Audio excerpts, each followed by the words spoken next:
Welcome to True Heel Heat, the place where we use insider terms because we think we know what the fuck we're talking about, even though we don't.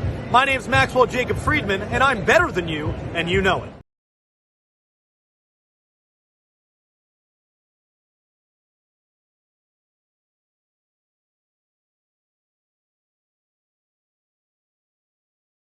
Hey guys, it's N.W.A, and welcome to True Heel Heat.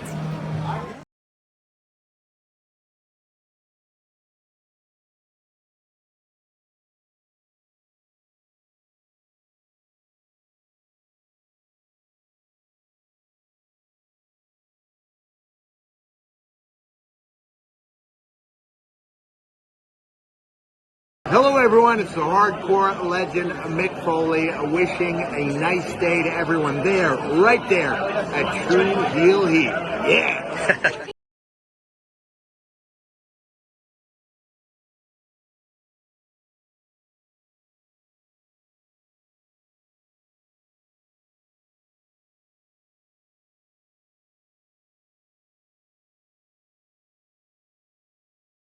I'm serious. I'm not going to sit back and take this fucking shit.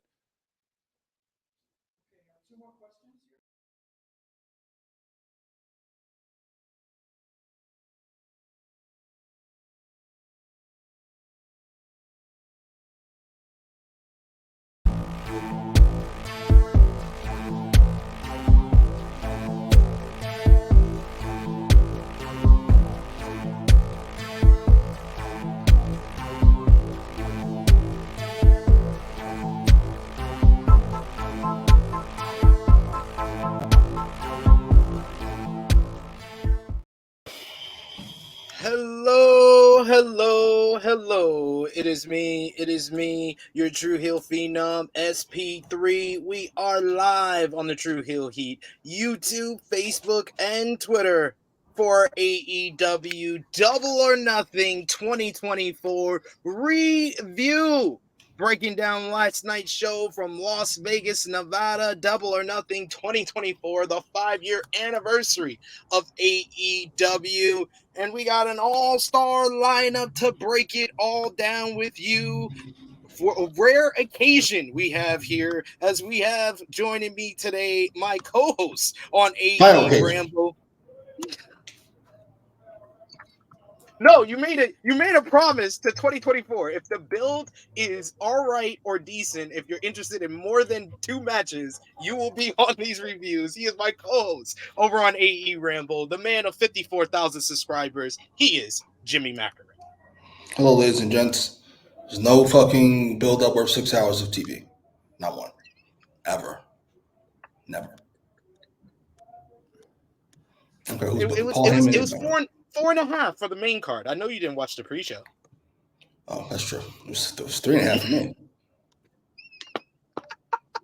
Hey, we are joined today by our good brother. He joined us for our AEW Revolution 2024 review earlier this year. You see and hear him over at Post Wrestling on the N.W.A podcast. He has written work over at WrestleNomics as well. He is the Professor Kris. How are you doing, sir?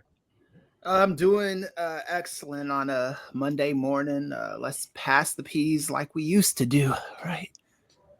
Absolutely. A happy Memorial Day to everyone who is watching us, joining us live here. If you're watching us on demand, we appreciate y'all for joining us as well. Remember to show your appreciation back either way in the simplest way possible. If you're watching us over on YouTube, you could drop the thumbs up on this video. You can also share this video with all your wrestling fans, friends, and family on all your favorite social media platforms. If you're new to the True Heel Heat YouTube channel, hit that subscribe button. We're closing in on 15,000 subscribers. We're about like 120 subs away from 15K. So want to hit that milestone before the end of the month. That would be great. But whenever we hit it, it's always great. And we appreciate the love. If you're watching us on Facebook, you could drop a thumbs up, a heart emoji, a laugh emoji, an angry emoji. However, AEW Double or Nothing made you feel. You could do it with those emotes. If you're watching us on Twitter, retweet the video and drop a heart on the video as well. It always always appreciate that support. But most of all, you could sound off in the live chat. We love to interact with all of you and hear your thoughts on last night's pay-per-view, AEW Double or Nothing 2024. We'll try to highlight as many of your comments as possible. But if you're feeling generous, you want to give back to what we do here, the best way to do that is with a super chat donation. Any dollar amount matters. We will make sure your comment is highlighted on screen. We will give you our thoughts, and you'll make your money's worth for sure. But we always appreciate the support. We got Eric Isaacs in the chat who says, Happy Memorial Day, fellas. TK's big three are now champs. Ospreay, Okada, and Mone, Swerve retains, and Cole, MJF, Juice, and even Gangrel are back. What did you think about all the big returns that we had on last night's show for AEW Double or Nothing, Jimmy? Well, you know, I was happy to see MJF. Interesting choice of gear. I like the tribute. I don't know if it fits MJF like even a little bit, but you know, I liked it. I mean, he was Jack like 2002 Triple H. How'd that work out for H? Put us through 4 years of hell. I'm sorry. Sorry. Love you, Triple H, if you're watching. I'm just saying. You overdid it. Yeah, I was happy with all the returns, especially MJF. Juice, you know what that means. Bang Bang Gang is back. Absolutely. I had to put out the tweet for you because you are the biggest like 180 on Juice I've ever seen. Absolutely. He's worthless by himself, but he is the second most important member of the Bang Bang Gang. He makes that fucking group go. I love that fucking group. Absolutely. We got Bala B who says, repeat after me, I fucking love pro wrestling. But also, 6 hours is too long for a pay-per-view. That's all. I mean, it was not like it was like a coasting 6 hours. There's always something ridiculous fucking happening. Let me tell you how ridiculous this was. Mercedes wins the belt. We get a Statlander heel turn. We get a video package. And the entrances for Christian to Swerve, all in the same amount of time it took for Randy Orton to get to the ring. Can I get no middle ground? There's no middle ground between any of these two. I said this the other day when we were talking about the show. I was like, there's no middle ground between a WWE show and an AEW show. And you could see who's a fan of who by people were saying, oh, Double or Nothing, greater than King of the Ring greater than Double or Nothing. I'm like, I pretty much after the show, I was like, nah, that's pretty much a wash this weekend. I think I'll rate both of them the same. I'll rate both of them the same. And they were completely opposites. What the fuck? Complete opposites, but I probably would rate them the same. Chris, what did you think about all the big title changes we had last night and the returns at Double or Nothing? I think you're muted, Chris. Uh-oh. I think he's muted. We got. I think he has to get it back on. Yeah, we got Bala B who says, yeah, that Trent OC matchup, the FTW match could have been on Collision. 100%. Like there was a good 2 to 3 matches that did not need to be on this show. I was like, if you completely cut out OC Trent and the FTW matchup, this is a show of the year candidate. Yeah. Ooh. Do you guys hear me now? Yes, Yeah, sir. you're good. Okay, cool. Yeah, I thought it was a decent show. I didn't have any issues with the returns. I thought they were well placed, and the title changes are. The Ospreay one was cool. I don't like, and then Mercedes. I knew they were. You knew it was going to happen, but I didn't mind it at all. I felt the same way. I felt like the title changes were the title changes that I expected. And some of the returns were the returns I expected, except for MJF. You know, the report, we kind of alluded. We talked about a lot of stuff this week on this channel that came to fruition on this show. Me and Jimmy talked about MJF, how he was like a missing piece. And once I heard his promo, I was like, damn, that felt like a shot in the arm for the company. There's no one who can do that type of promo except for him. Yes, it felt perfectly petty. Felt over the top. I know some people are gonna fucking hate it. I love it. It's MJF. It's my favorite AEW wrestler. We got Vala B says 2002 MSG Hunter. He says, weren't you at that show for Triple H's return? I was. Literally, I remember it till this day, 22 years later, that I got sucked into the moment. And we all know my relationship and how I view Triple H. But I remember my mom even knew that I did not like Triple H. But when he came out in 2002, I was like, ah! My mom was like, don't you hate him? Don't you hate him? I was like, but he's back. You too. I remember. It was a vivid moment in my wrestling life. You hated Triple H in 2002? I mean, like the beginning? Yeah, I hated the McMahon Helmsley regime. Yeah, I would sit on that. I wasn't a fan at all. Like literally, like DX was like the first heel group that I ever really liked as a kid. And then when like Hunter kind of took over and DX feuded with the Nation, I slowly but surely was going to the side of the Nation as it was happening. Like I still remember being pissed when China low blowed The Rock for him to lose that ladder match at SummerSlam. And that's when I was like, oh, yeah, I'm a fan of The Rock. I don't like Triple H. He always cheats. Even though he's a babyface, he cheats. Fair enough. So we also got our first super chat donation. Thank you so much, Alexander Fitzgerald, who says, I was hoping Buddy and Brody would join Copeland. The new group could have been called Adam's Family. That's actually fucking Marcus Cash ass tweet. Did you stop it?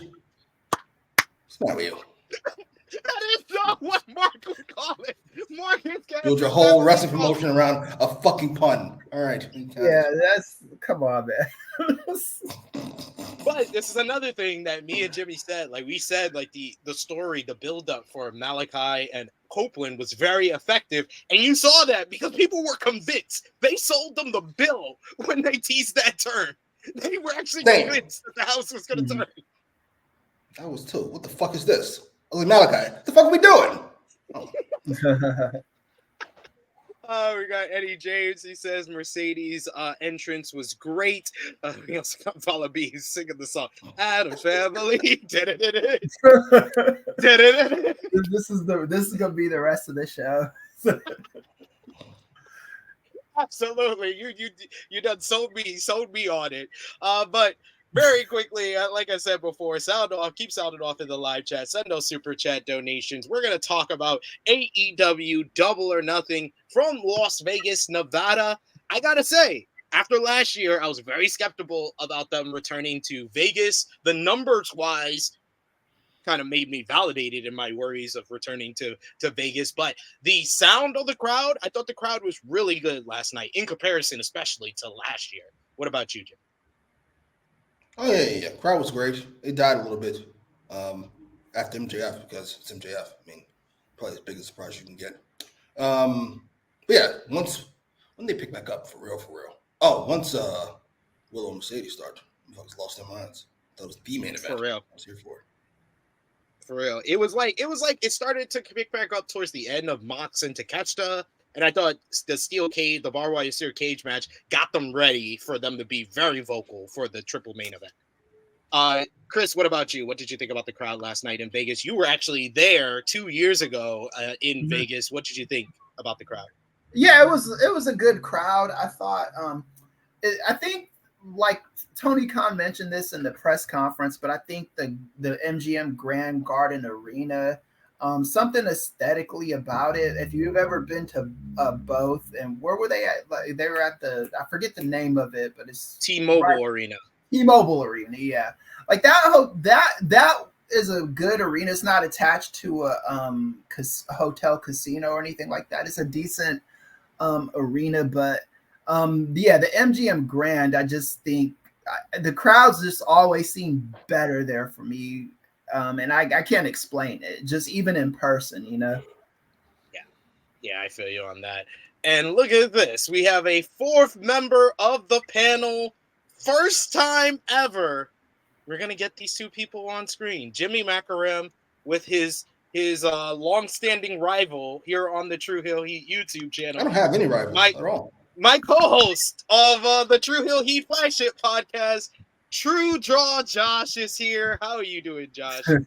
Rival? Jimmy's my good friend. I don't know what you're talking about. I don't have any rivals. Exactly. You did, yeah, I called you the incomparable Jimmy Macram yesterday. I agree. You have no rivals, but I mean, y'all do trade shots at it. Y'all are like Kendrick and Drake from like circa pre 2024. Y'all drop a bunch of subliminals on each other. That's fair. But thank you for joining us, Josh. What did you think about the crowd last night at Double or Nothing? Show felt better than last year. That's for one. Overall show was good. I think there was probably about maybe like 2 or 3 matches that probably shouldn't been on this card. But besides that, I mean, overall the show was good. And what'd you think of the fucking crowd? Like I said, it was good. The crowd, not the show. Yeah, some of the show, 2 or 3 matches, just the crowd. He asked you all that already. You're not paying attention. Comes in taking over. Frantic World said, hi, Josh. He didn't say hi to me. He didn't say a fucking word to me. Frantic World came in. He started talking about the show. He didn't say hi, Jimmy. Oh, so that's why you're upset that he didn't say hi to you. SP3. I mean, I get it. Hi, and I did say it was good. I did say it was good. So I mean, if you just didn't pay attention, that's not my. That's not on me. Good to answer a question nobody asked you. That's beautiful. Yeah, and I said it was good. He asked me, he said how the crowd was, and I said it was good, and the overall show was good. So ask me how the crowd was. Yeah, I already said it. How about that? Good. Oh, thank you, Steve. That's good. And X-Men 97 was fucking great. I loved it. You didn't fucking ask me that, but at least I answered your question. Didn't talk about what I want to talk about. We're not even on the AE. We're not even on the AE ramble. He said he don't has no enemy. Look at that. Look at that. He's already worked up. I not even here less than 5 minutes. He's already worked. This is crazy. He was about to get the euphoria track going. I hate the way that you walk the way you talk.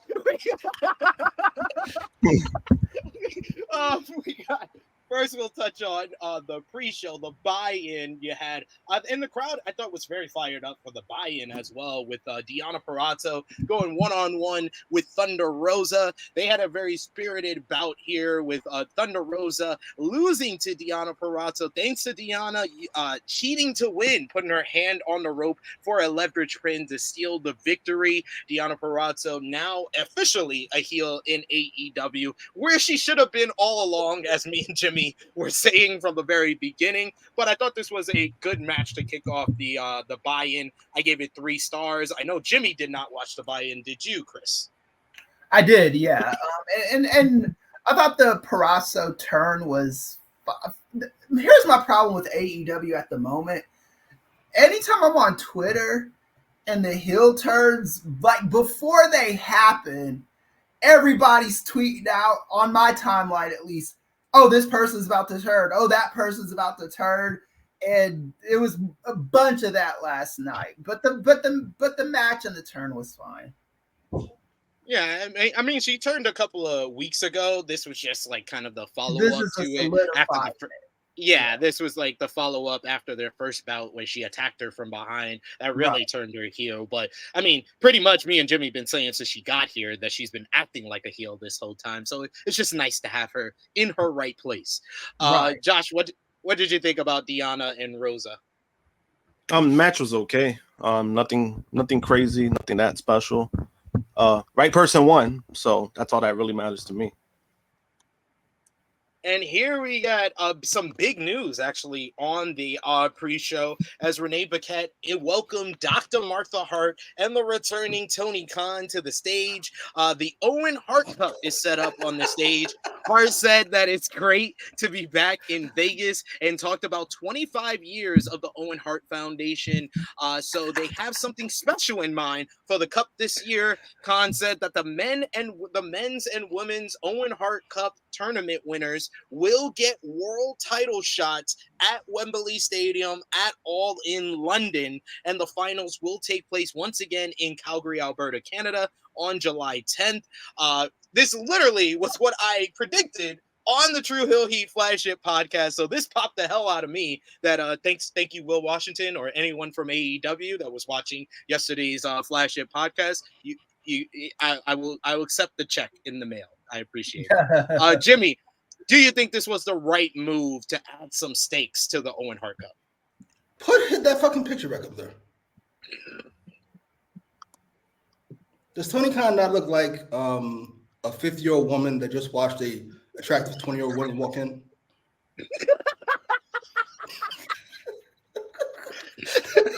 Fake smile like this bitch. What was the question? He gave Renee the most awkward pat on the back when he came out on the stage too. Like he gave her a pat on the back over Martha's back. It was so awkward. He just everything he does, it just comes off very awkward. I don't care what anybody says. Nigga's a robot. Good idea. I'm always here for stakes. I'm always here for making something count, and that's a good idea. Especially all in. Should make it the Mania Starcade, so to speak. So who's your prediction for the men's and women's Owen Hart Cup? I, on the True Hill Heat flagship podcast, predicted Mariah May and Will Ospreay for the men's and women's Owen Hart Cup. You got Ospreay winning his belt? Yep. Give him. I want him to say after he's won the title. I want him to say, "This is the first of many things I'm going to win. Next one is the Owen Hart Cup." Okay. I got Mariah May and Hangman. That is fair. Yeah, it seems like Hangman and Ospreay are the popular choices to be in that world title match at All In. Chris, what about you? What did you think about the announcement, and who is your predictions, your early predictions for the men's and women's Owen Hart Cup? Well, I do like that they did announce some stakes for it. That was my problem with the King of the Ring the last few years in WWE. It's like I hate when they just go around and act like they're like a real king, a part of a real monarchy. Like, at least back in the 90s, it was unofficial, but if like Mabel won the King of the Ring, he'd get a title shot, and Owen Hart the same way, and they went away from that. So in this, the Owen Hart thing, I do like it because it was never as goofy as the King of the Ring, but what it does is it says that this title that we win, it's gonna mean something in the grand scheme of things. So I do like that aspect of it. As far as who's gonna win, I could Mariah May. As far as the men,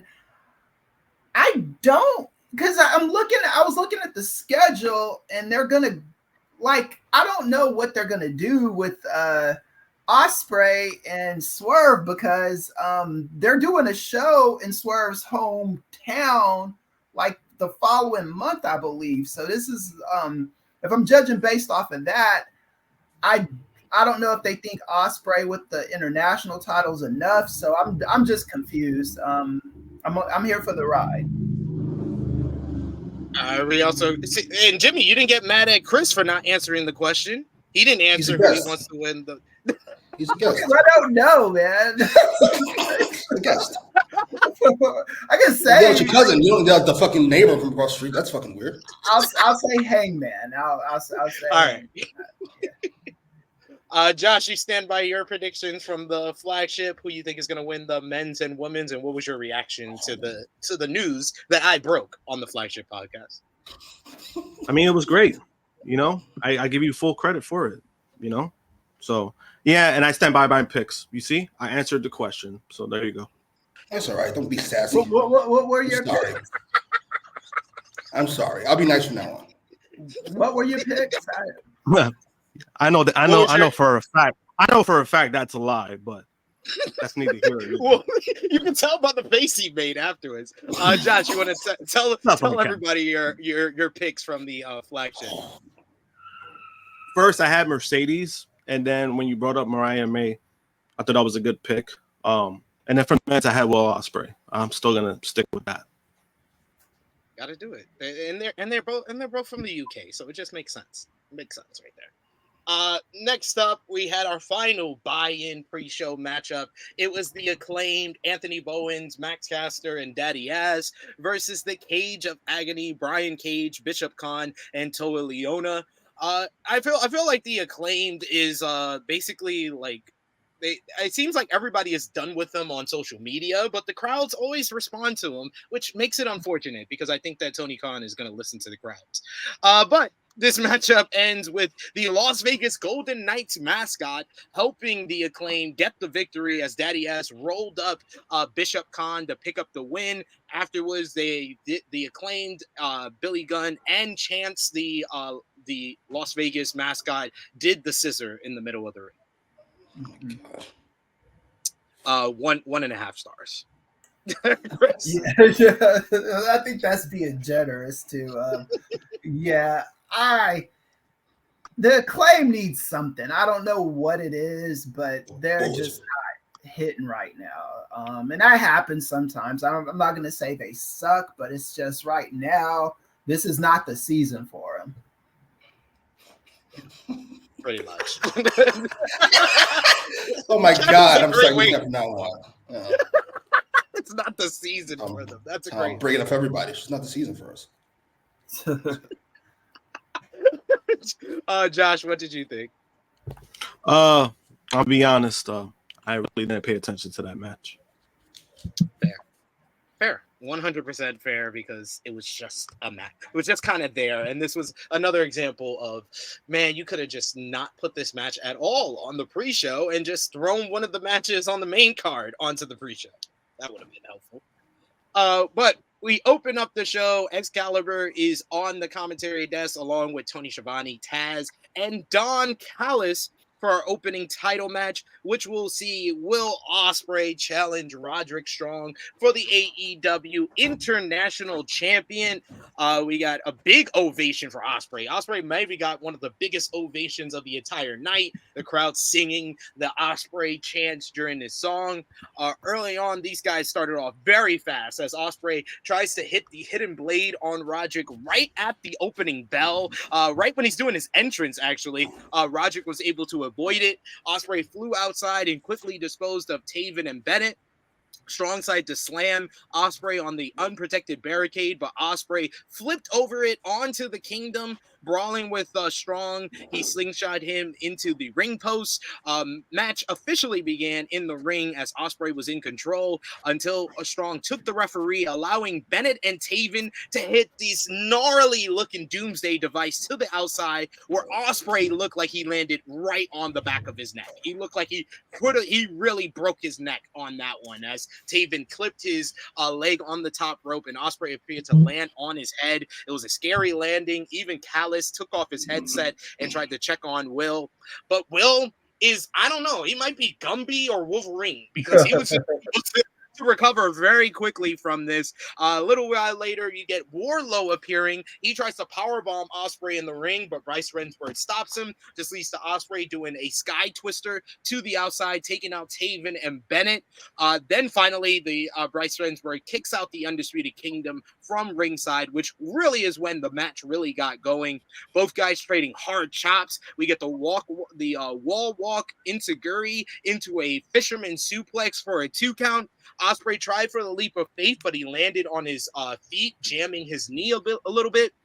He wanted the hidden blade, but Strong was able to roll through into a half crab. The echoes of the chops from Strong were ridiculous. Strong was just beating the shit out of Ospreay at certain points in this one. He had a torture rack backbreaker, a fireman's carry gut buster. He went for the sick kick, but Ospreay was able to counter into a sick looking power bomb where Roddy landed high on his neck. Ospreay fired off the Os Cutter, but he couldn't follow up as Bryce Rensburg went to check on Strong. Even the doctor got to ringside. Ospreay looked like he was having some conflicting thoughts after the Tiger Driver injured Bryan Danielson last month at Dynasty, and Don Callis comes to ringside and says, "Finish him! Hit the Tiger Driver 91. Tell him to snap his neck and win the title." Ospreay shoves Bryce Rensburg out of the way. away. He looks like he's going for the move, but he hesitates too long, allowing Strong to hit another gutbuster and then finally hit the sick kick for a 2 count. Callis says that you can't be weak in these damn moments. Ospreay countered the end of Heartache into a Hurricane Rana pin for a 2 count, but then Strong popped up with a knee lift. He went for the end of Heartache for another one, but Ospreay was able to flip through, landing on his feet. He hits a sick-looking hidden blade. He picks up Roddy, hits the Stormbreaker for the 1-2-3. This match going about 17 and a half minutes. I thought it was the perfect amount of time. Absolutely loved this matchup. I thought it was an excellent, fast-paced, hard-hitting bout that was a reminder of how good Roderick Strong is, and he's in there with the best wrestler in the world. But I was very appreciative of Roderick Strong's work in this one, especially as a heel working against Ospreay. But Ospreay is just the best wrestler in the world. I give this one 4.5 stars. Jimmy, what did you think about Roddy and Ospreay? You forget how good Roderick, at least I do. I constantly forget how good Roderick Strong is because he's character, which company's been ridiculous. Fun, but ridiculous. And he's just been around for so fucking long since Jesus. So I was a kid. He was great then. You just kind of take him for granted. This match was really good. Ospreay is the best wrestler in the world. I said I'd let you know when it happened. I'm letting you know it happened. Dragon has lost a step and Ospreay was gaining steps, apparently. This match was really good. I thought it was perfect length. Didn't overstay its welcome. Didn't do too much. Nobody believes Roderick Strong's going to beat fucking Ospreay. It worked out. I gave it a 4.5, I think. So we're right on the same page. Josh, what did you think about the opener? Oh, the match was great. I do agree that it did pick up after these guys on ringside got kicked out. Made the match better. Right person won. So that's all I could really ask for when it comes to that. So yeah, good opening match. Kris?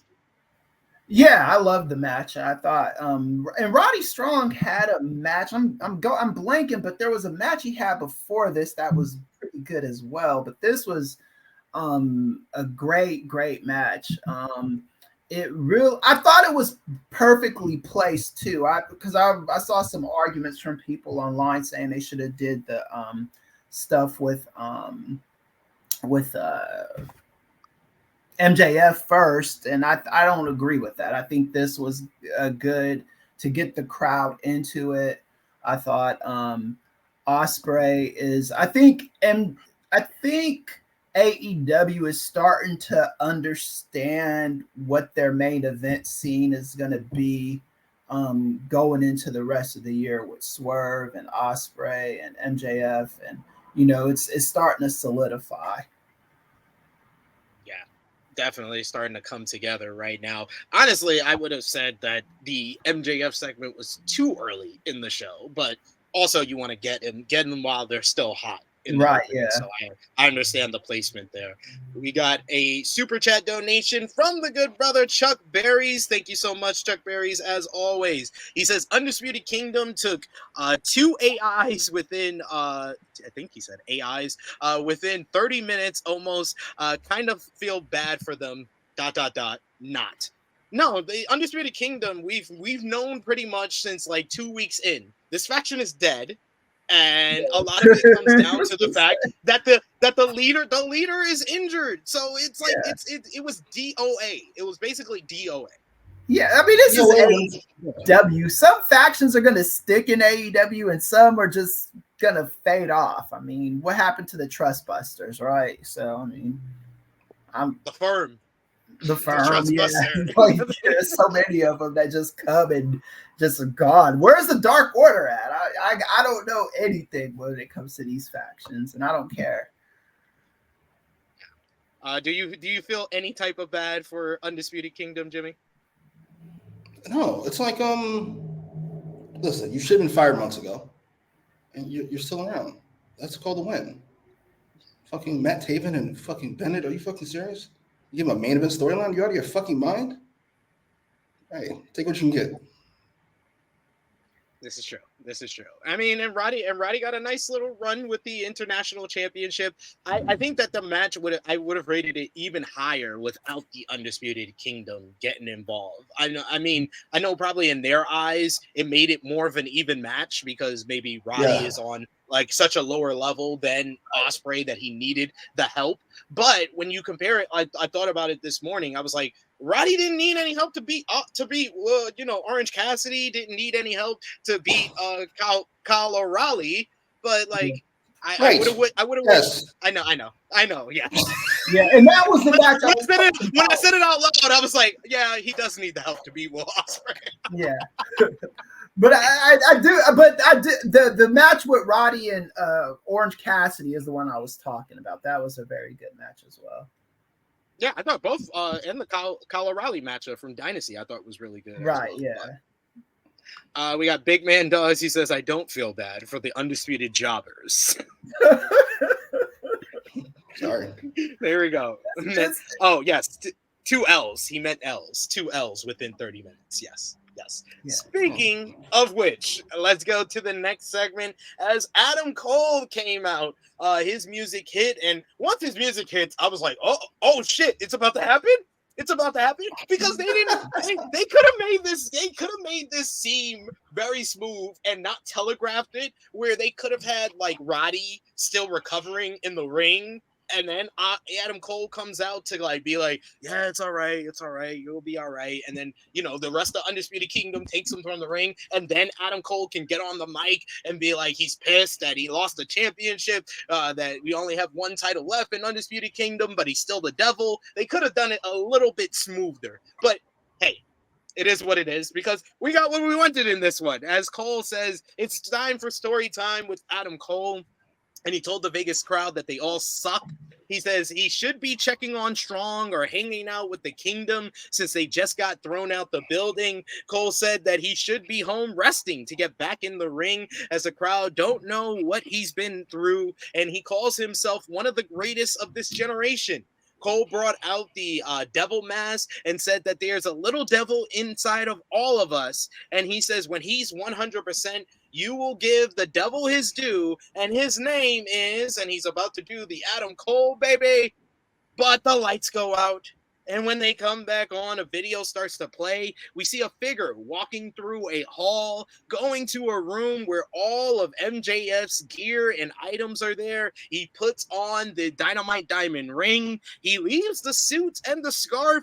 They show a torn up picture of Adam Cole, and he puts it next to the picture of MJF. And then MJF's music hits, and this crowd, the roof came off of the MGM Grand Garden Arena as an absolutely shredded MJF walks out with his Triple H leather jean jacket on like it's 2002.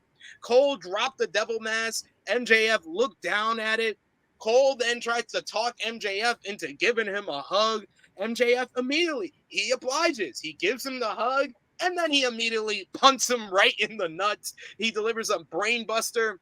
MJF then gets on the mic, and he calls Adam Cole a noodled arm, bobbled head son of a bitch, and tells the security to get this shit stain out of his ring. MJF then tells the cameraman to get in the ring because he wants all the camera angles, and then he just talks his shit. He said he gave Cole something that he never given to anyone before: trust. But that will never happen again. He says as all Cole did was wake MJF up because now he realized that he is a generational talent. Now he realizes exactly who he is. He is Maxwell Jacob Freeman, and he is better than you, and you know it. MJF said instead of all those schmucks in the back, he says, unlike all of them, like Adam Cole and everybody else, he doesn't need a New Japan or a Vince McMahon to make him a star. MJF made MJF.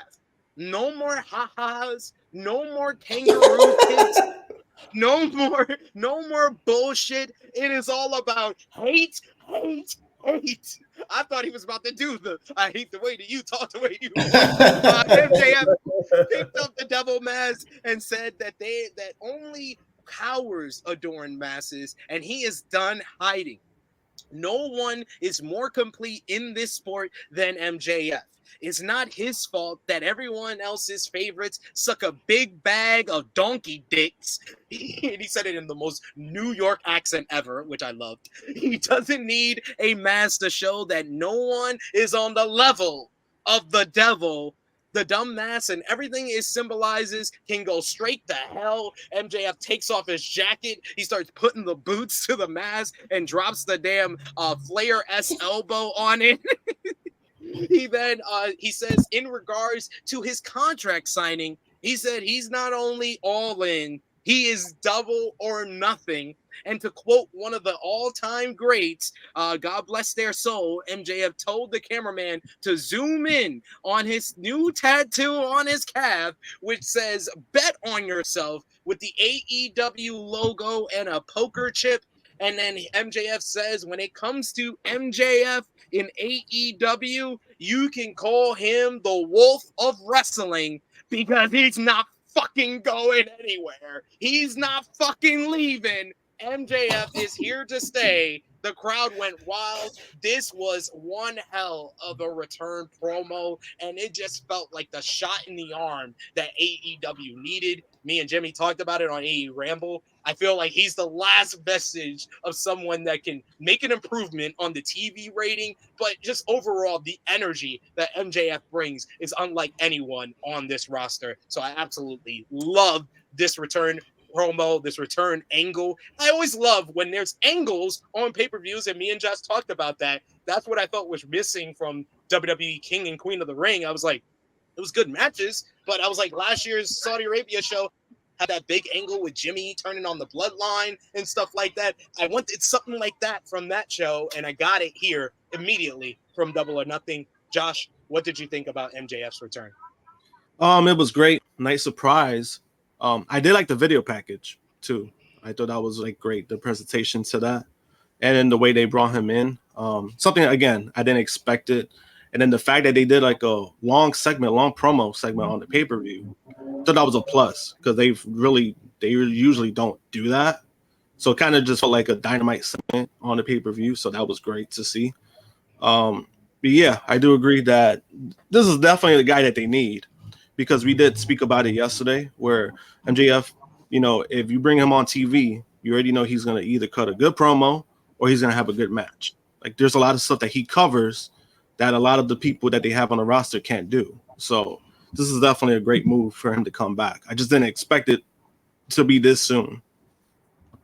Me either. I thought they were gonna do it in Long Island or something like that, but it was a great surprise, and it felt symbolic because it was 2 years ago that the whole bidding war of 2024 really started with him being upset about his contract and leaving before the show, coming back, and then leaving afterward, and then the promo he cut in Los Angeles, the Dynamite after.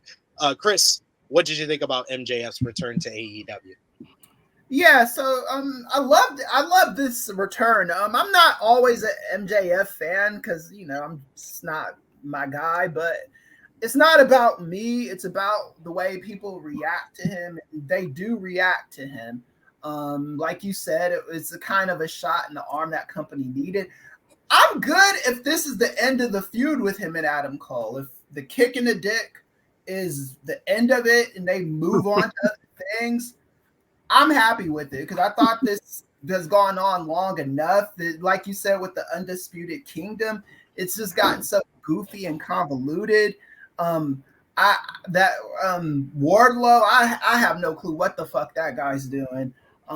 So I'd be cool if they just ended it there and all these guys go along their separate ways. Like you do like a Cooley High ending where you have the caption on what everyone went to go and do. Yeah, that was great. The Cooley High Coach Carter ending. Yeah, that kind of thing, because I'm done with the Undisputed Kingdom, and I think I think the main event scene in this company is starting to solidify.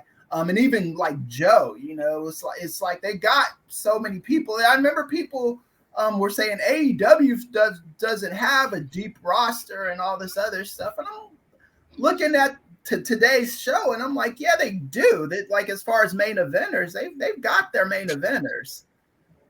They just got to use them better. They got to utilize the guys who are at that top position, and MJF is one that he won't allow them to not use him properly, it seems. Jimmy, right. What did you think about the MJF return and his promo? One of the best MJF promos. Come on now, that's not a top 10 MJF promo. Not gonna. It's a great promo, but it's not. Come on now, let's not get crazy. I was very happy to see him back. I don't know how to put this nicely. Usually, I'm all for continuity. I'm all for not pretending like things didn't happen. However, if we are going to pretend like Adam Cole and MJF is not as big of a deal as it was, we're just going to move on and we're going to pretend MJF babyface stuff didn't. I'm okay with it. Fine, fuck it. Sometimes you just got to admit you fucked up and you move on with life. I'm here for it. Fuck, move on. MJF is great, and as you touched on, he is what I said all people should be. Punk, Austin, everybody. This is a me business. And once you start fucking me up, I start fucking. So that part of it, I didn't need the ankle tat. I get it, you know, you're a company guy, but like after cutting that promo, I didn't necessarily need that. Because I'm not tattooing my fucking job anywhere on my body. That's just me. I'm a tattoo guy. He's got the AEW's against essentially a blackout. So if you want to get rid of the AEW part, you could. It's fine. Yeah. It'll be fine. And I'm sure you got a ridiculous check. Yeah, I'm sure. Yeah, I'll be getting this. Probably there for the next 5 years or so. He's fine. Yo, because I think there was like conflicting reports because they said he got a new deal after AEW Double or Nothing 2022, and then another report said that he got a new deal after last year's Double or Nothing. So did they give him a new deal after he walked out and then said, okay, if you make it a year and you're AEW World Champion, we'll give you another pay raise? I think that's what happened. He did what we all should do. I'm worth more now than I was yesterday. Run me my money. Yeah. Well, what if Fat Joe say yesterday's price isn't today's price? Damn right. Facts. That's the type of energy I need Becky Lynch to treat WWE right now. Yeah, seriously, no talk, yeah. By the way, you've been like Mercedes check. Otherwise, I want another one. Run me my money again. He saw Ospreay's number, Okada's number, and Mercedes' number. He was like, I'm gonna need another. That niggas like that shit. Where's my money? Run it, please. But yes, I do agree with the comment in the chat, though. I think it was Alexander Fitzgerald. He said after this promo, it was hard to. He's like, I didn't even care about the next match after that fire MJF promo. It took me a little bit to get into this next match, but it was definitely a match filled with action, as you had. The former Bullet Club Gold, now officially known as the Bang Bang Gang, Switchblade Jay White, and the Guns, going up against Death Triangle for the AEW Unified World Trios Championships. The match was filled with action, but the big story was about the finish of the matchup. As we predicted, another thing that we predicted this week on the channel, me and Jimmy first on AE Ramble, we said it this week. Juice Robinson making his return to All Elite Wrestling. Happened so quick, though. It almost like the crowd didn't even have time to like react to it before Switchblade Jay White picks up Pac, delivers the Blade Runner to pick up the victory for the Bang Bang Gang to retain the AEW World Unified Trios Championships. I thought it was a good matchup. Like I said, action-packed. And, yo, I love the fact that they are just obnoxiously holding 9 titles right now, and now you can have Juice hold a couple of his own. So it was the Bang Bang Gang. I feel like their entertainment value is gonna go up now that Juice is back. But the match overall, I gave 3.25 stars. It was just fine. It was good action, but it was more about the finish with Juice restoring the Bang Bang Gang. What did you think, Jimmy? Almost exactly the same. I didn't care about this match at all. Nobody thought that they were going to beat the Bang Bang Gang. However, Juice is back. which makes all that worth it. I can't believe how important he is to this group. As important as Jay, you know what? Yes, he's as important as Jay White is to this group. If they got the one away, they don't work. And I'm really glad he's back. Can't believe I said that. Juice is back. Come such a long way. I'm so proud. Such a long way. Chris, what did you think about the Trios Championship match? I thought it was a fine match. And yeah, I think like you were saying, it's more about Juice coming back because the match was inconsequential as far as I'm concerned. Fair. Josh? Match was solid. But yeah, it was more of an angle match. That's how I saw it. It was more about bringing Juice back. This was the best way to do it too. So I mean, works out, and hopefully they could get back on track with whatever they were trying to do before he got injured. So look forward to that. Honestly, I would be okay if this was the end of Death Triangle because I feel like Pac was more interesting when he first came back on his own than he is with Death Triangle. Mm-hmm. And I want to see the Lucha Bros back in the tag team division. Yeah. No, but not only that, but then there's also like it's just not consistent enough because Pac always goes back home. He's either always injured or he goes back home. So there's no consistency when it comes to that. Yeah.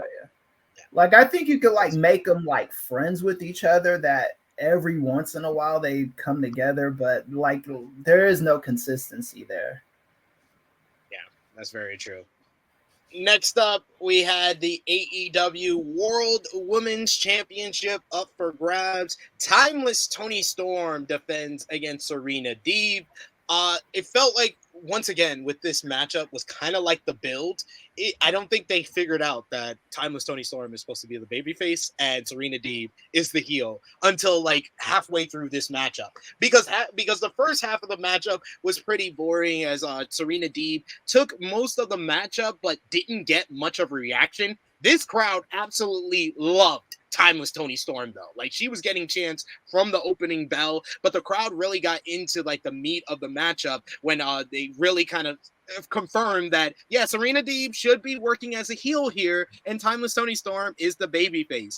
Timeless Toni Storm hits a big backstabber in the corner and a fisherman suplex for a near fall. At that point, I was like, see, man, this is Timeless Toni Storm's workhorse era. She's found her working boost, and she's just working so much better. Deeb reversed a choke bomb into a triangle choke. She slammed free, sank in a clover leaf at one point. She kept attacking the knee of Timeless Toni Storm, trying to gear up for the half crab that she defeated Mariah May with. Timeless Toni Storm fought back. She was able to hit a big snap German snooplex, and then followed it up with the Storm Zero, but only got a 2 count.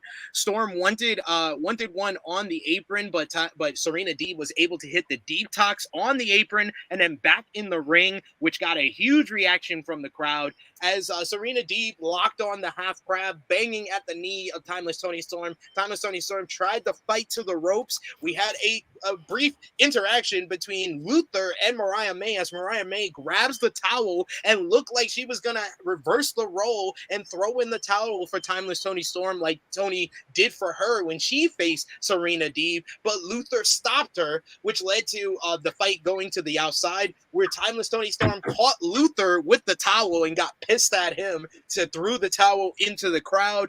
They fight in the ring. The ending comes when they're fighting on the top rope, and Timeless Toni Storm is able to hit an avalanche Storm Zero and then followed up with the proper Storm Zero for the 1-2-3. Timeless Toni Storm retains the AEW Women's World Championship and then celebrates and rolls on the stage in confetti with her lover, Mariah May, after the matchup.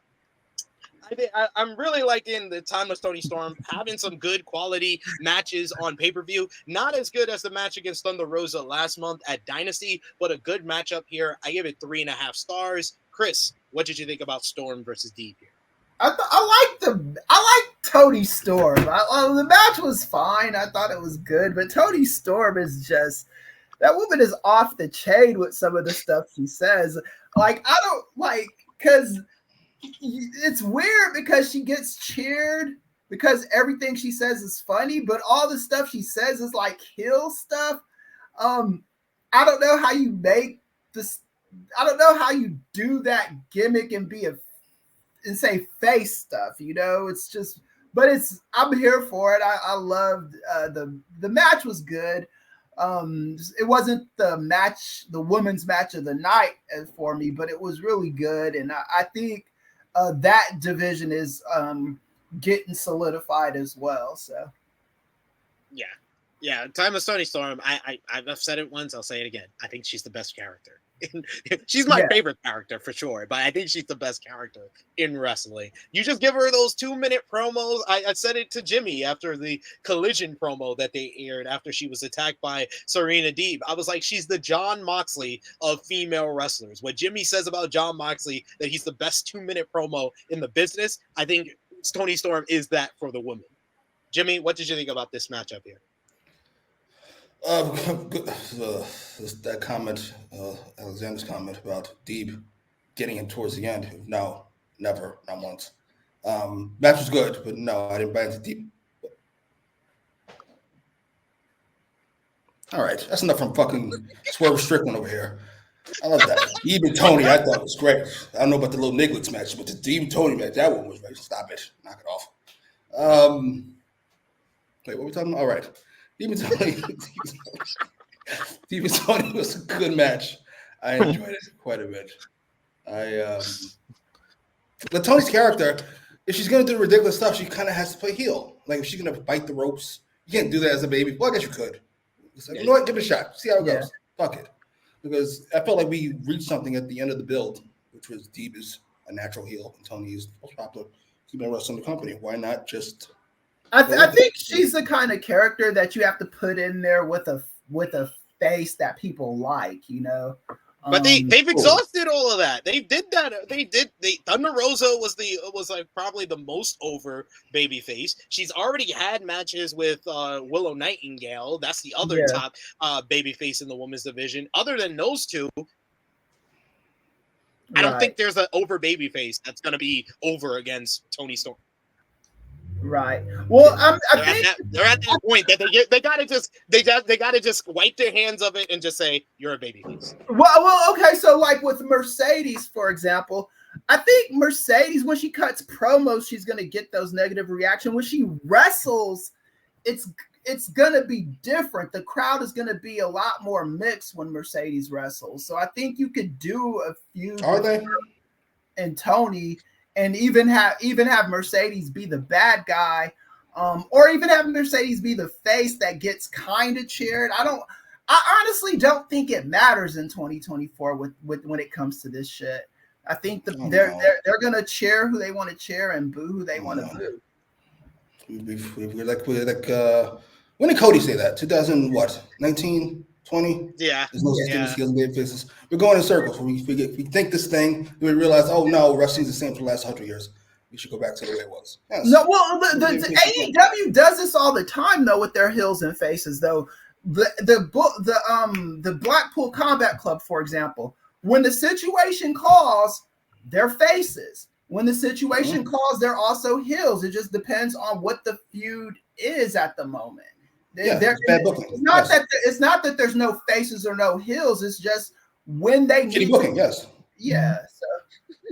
Yeah, like honestly, I agree with Alexander. If it's not Jamie Hayter, I don't see anyone other than the people that I just named that's gonna get cheered against Timeless Toni Storm. You put her against even like I think Mina Shirakawa could get some good responses when she faces her at what seems to be the Forbidden Door matchup. But I think that the heel in this whole story is Mariah May. Mariah May kind of showed that with trying to throw in the towel for her. I think her turning on Tony being the baby face and her being the heel. That's where this story is going. Chris brought up something earlier, and we got it Mariah May here now. Do we think we should do this sooner than expected? I feel like all the heel turns happen 3 weeks too late. It's like this is definitely happening. You see it now. Yeah, I'm kind of at that point, especially with the tease that they did in this matchup, that they could do the turn at any point now, but they should not wait too long. Right. Agreed. Josh, what did you think about Storm versus Deeb? Match was solid. It did start off slow, So once they kind of established, like, all right, who's gonna be the heel in this? I think that's when it picked up. Seeing Timeless Tony, seeing this gimmick, she's definitely gotten better in the ring with the gimmick because I felt like it was more heavily character wise, where it got away from her wrestling. And I feel like the last few like pay-per-views or like even appearances in Collision, it's really brought out what we've seen from Toni Storm. So that was like, that was good. Besides that, I mean, the match it is what it was. So that's all you can really ask for. 100% agree with I you have a question. there. And Pop Dart finishes correct. Obviously. I have a question. I was thinking about what MJF said, and Toni Storm's here, so that's the right time to bring it up. He talked about he's not made by New Japan or Vince. Obviously, it's a shot at everybody, quite frankly. Everybody, pretty much. Yeah. I was saying, outside of Swerve and Toni Storm, is there anybody not made by New Japan, made a main eventer by New Japan or Vince? Samoa Joe? Sorry. Yeah, I mean, but even I think MJF would even say, like, I mean, yeah, Samoa Joe is one. Hangman is another. Hangman, no. Hangman is another. Timeless Toni Storm and Swerve had to leave Vince McMahon to become stars. Yes. Yeah. That was a great shot. Yeah, it's rather pithy. It was very great how he wordplayed that. New Japan or Vince McMahon. I was like, that was smooth. God damn, that's everybody. Yeah, because remember when Toni Storm quit, she just said, fuck this, and she just packed her bags and went home. That's what happened. Yeah. Props to her. Yeah. She did the Jeff Hardy without the drug problem. Yeah. That's true. She finished like her, I guess it was like her date. Like she finished it and then she just took her bags and just like, I'm out of here. No notice, nothing. She just like, fuck this. And she left. Well, Punk's not there anymore. Joe was a big kind of, I think that's who he's referring to. Joe was kind of no, Punk. So we're seeing Punk. Punk's not there anymore, number one. And I'm not counting an ROH main event title run. No, that doesn't count. Sorry. Yeah, but then also Samoa Joe was more of a big deal in NXT. Like, and that's like, I don't think that's really the same thing where, they made him a big deal. But that was a small scale compared to like what they do now. Yeah, exactly. Yeah, and Punk was still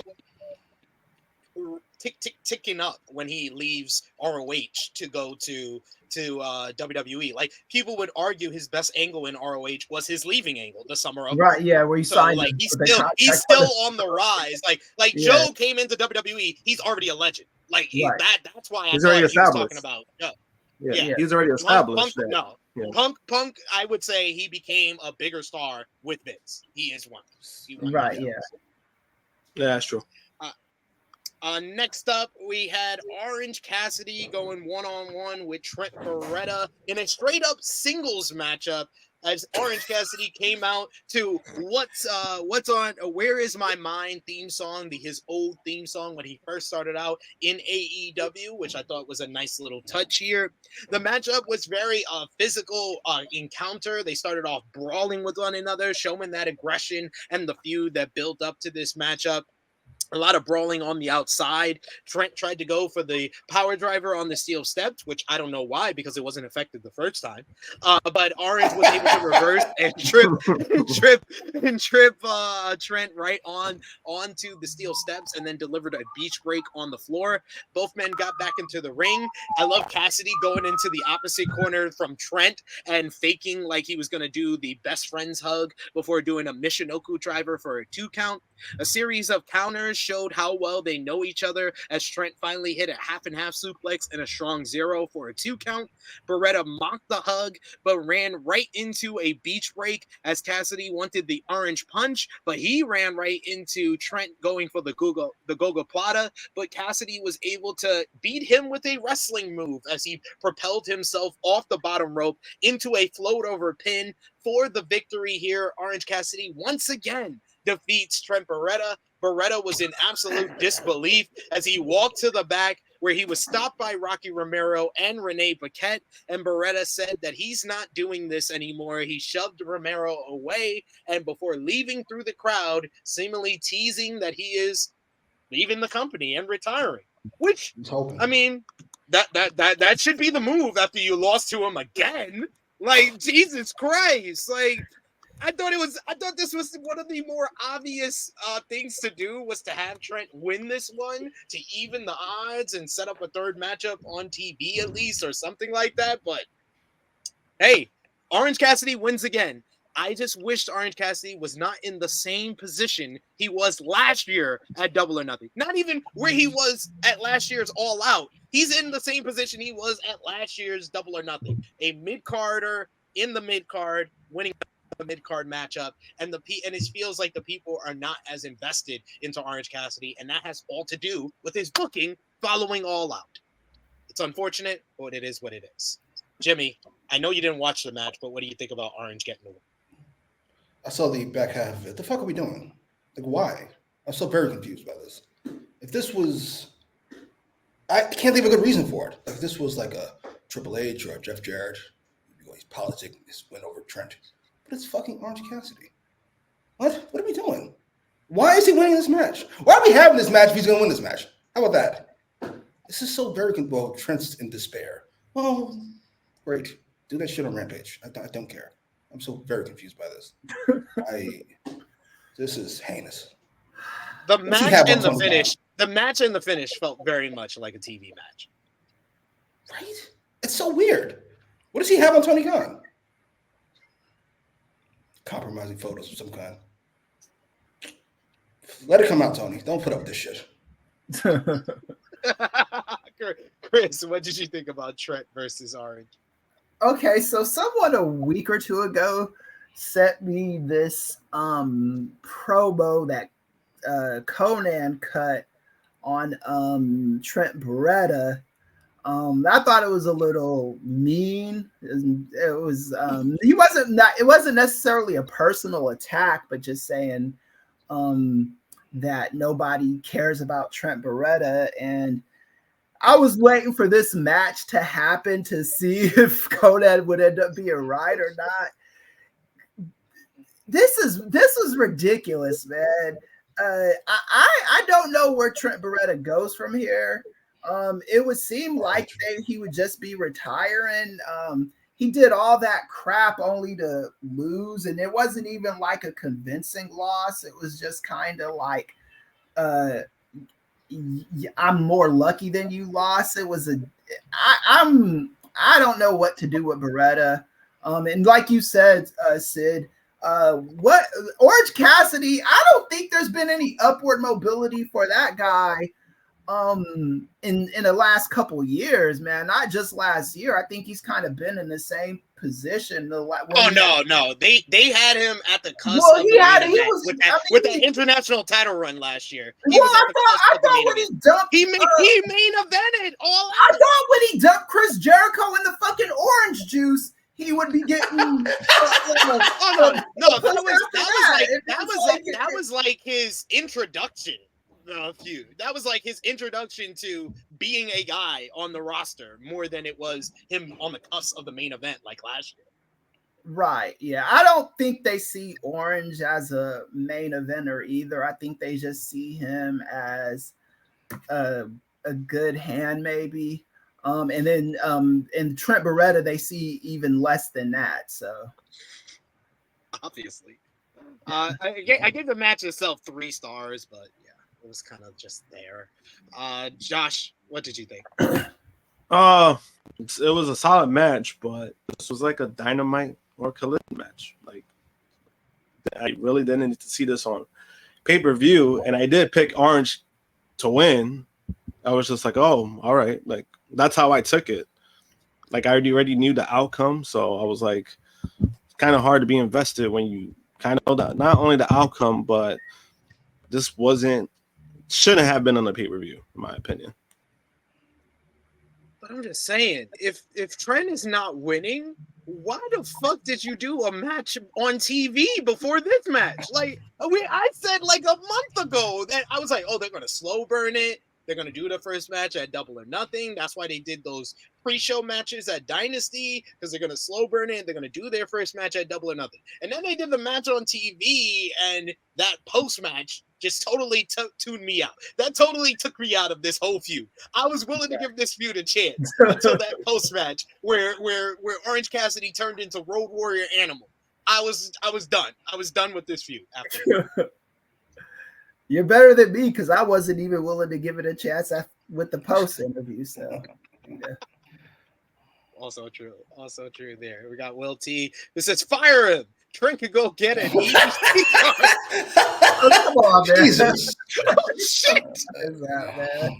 No, we don't want to motherfucker lose his job. Just send him our way. Yeah, like you said, get it. Exactly. Card, man. What kind of monster are you, dude? What kind of shit is that? That's like $6 a day, man, for food. That's for one. Out of all the shitty guys in the business, you want Trent to lose his job because he lost a match? Like, what the fuck? I don't know what to do with y'all cats sometimes. Our community is the best. But I don't know. This was the portion of the show which really had me being like, Tony Khan is a contender for LVP, because who thought it was a good idea to follow Trent and Orange with the Chris Jericho match? Jesus Christ. Oh my God. Chris Jericho defending the FTW for the World Championship against Katsuyori Shibata and Hook. And, you know, the FTW title, it's fine for what it does. It's basically like the hardcore title of AEW, but you don't need a hardcore title match on a show that has a barbed wire steel cage and Anarchy in the fucking Arena in the main event. It makes this dilute, and that's why you have to do goofy shit like dice instead of thumbtacks, and freaking Big Bill almost gets killed after taking that T-bone off the apron into the table, where the freaking bar of the table goes through the table and almost incapacitated him. That would have been bad, but here we are. And then the finish, we see Jimmy Macram's favorite, Brian Keith, helps Steve Learning Tree, Chris Jericho, to get the victory. He comes out and lays out Shibata with a garbage can, puts him inside the garbage can, delivers a senton, and then Hook takes the Judas effect from Jericho, and Jericho decides to pin Shibata to pick up the victory and retain the FTW championship. Chris Jericho retains, and he is the longest for the world champion, because that's what they kept saying on commentary to us. Mm-hmm.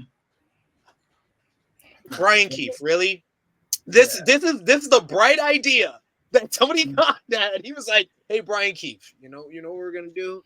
You're gonna join Chris Jericho and the Learning Tree. This always works out for everybody, right? Look at Sammy Guevara. No, don't look at him. Look at Daddy Magic. No, never mind. Look at Cool. Well, he got married. He met his wife. What the fuck are you thinking, Chris? What did you think about this matchup? I gave it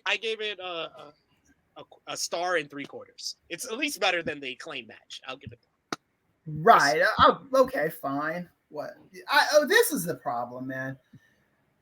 I'm gonna give some advice to a few guys. Hook.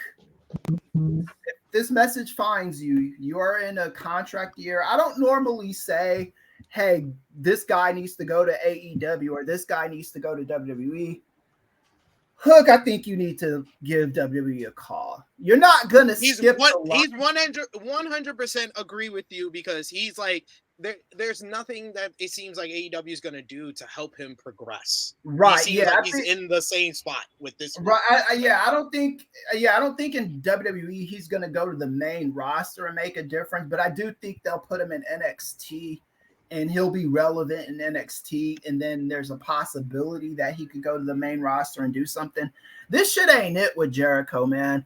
These people in these factions with him, like, it'll start off with like a modicum of promise, and then it just gets super, super goofy. When I saw that Negro take that mask off, man, I was like, dude, now you're starting to drag the brothers into this shit with you. This is sad, man. This is I think this is the most pathetic run of Jericho's career. It's like it almost reminds me of like him grasping for relevancy. It seems like when Robert Parrish got that championship with the Bulls, you know, like oh shit! where he's, What a reference that nobody's gonna get.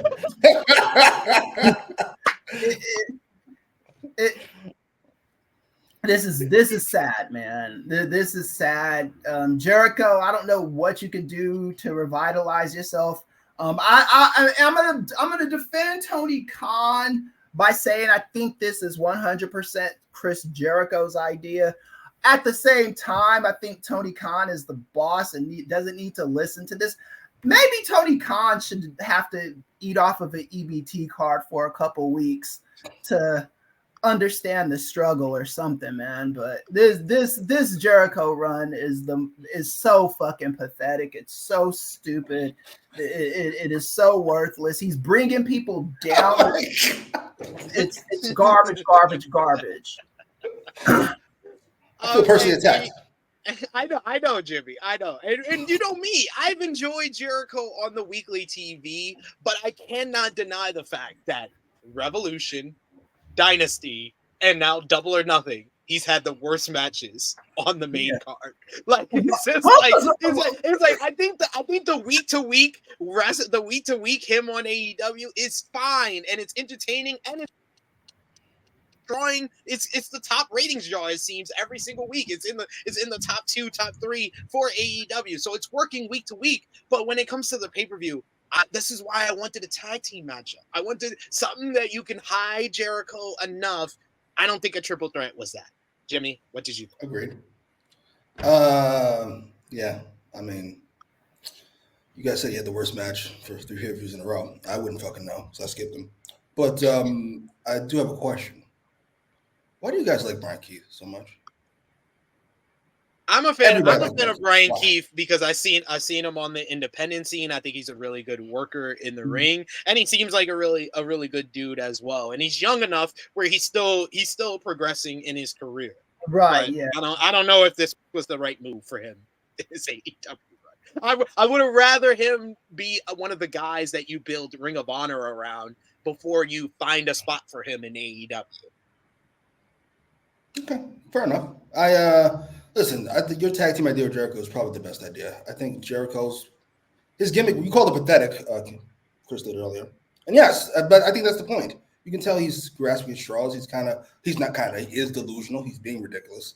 And it works if he just has somebody else wrestle for him, like a Bill or somebody else. It could work. Instead, he's 50, whatever the fuck, trying to have a match. I guess my problem with the Jericho stuff is like I don't see what was wrong with Ricky Starks and Big Bill were doing together. I thought that was way better than this stuff. But I think that was overall thought of. It had a bad perception around it because it was overall kind of keeping Ricky down. Right? Yeah. They were thrown together. Yeah. Any other thoughts, Jimmy? No, this works. Not a pay-per-view, but it doesn't concern me. I don't watch. Sean, what did you think about the FTW championship matchup? No comment. Damn. I think that's worse. That's worse than what Chris said. Brian Keith said. I mean, he covered a lot. He covered a lot of it. I mean, I necessarily don't disagree with him. And when it comes to Brian Keith, I know Power Driver finisher is very high on him, which is kind of weird. I've worked with Brian Keith, so I mean, I do agree with Sid. Like, you know, he's a cool guy. He always shows up to his bookings. You know, he's generally good. But do I think anything else is going to happen with him? No. Yeah. I think he's a mid-carder. Thank you, sir. Like he's a mid-carder. Like, I mean, like he's saying that he dropped the ball. I'm like, what they did drop the ball on him for exactly? He's if you're calling this guy a mid-carder, you are saying he's a middle of the card guy. I don't even see him as that. I think he's like, I think if he's on if his trajectory, if his ceiling was a mid-carder, this is not taking him to a mid-card level. This is putting him with that. It's kind of just like, you know, it's like Frank Gore in his like last few years, where it's like, hey, let's just give him the ball, let's see what he does. That's how it feels like. He's not going anywhere. I swear, both sports references made about this matchup were so on point. We're so on point. He's a guy.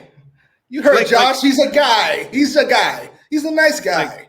I've never heard it put so politely. He's a nice guy. You know, he's always on time. You know, takes care of his family. You know, he's a guy. Thank you. Yes, he's just a guy. And you could be a fan of him. Like, there's nothing wrong with that. You could be a fan, but I'm like, realistically, it's like, and it's just in the wrestling business, right? There's people, they come in the business, they have a certain role, and that's just their ceiling. That's just what it is. That's a ceiling, not mid card. Because when you talk mid carders, I'm thinking like Chad Gable, and stuff like that. And I don't see this guy. I guess we look at that differently, but it's more of like, that's how I see it. I was like, yeah, he's a mid card guy. You can put him in the middle of the matches, but that's about it. Like, there's nothing elevating with him. I don't even see him winning like one of the mid card titles. Like, he's just a guy who's probably gonna have a mid card match, putting guys over.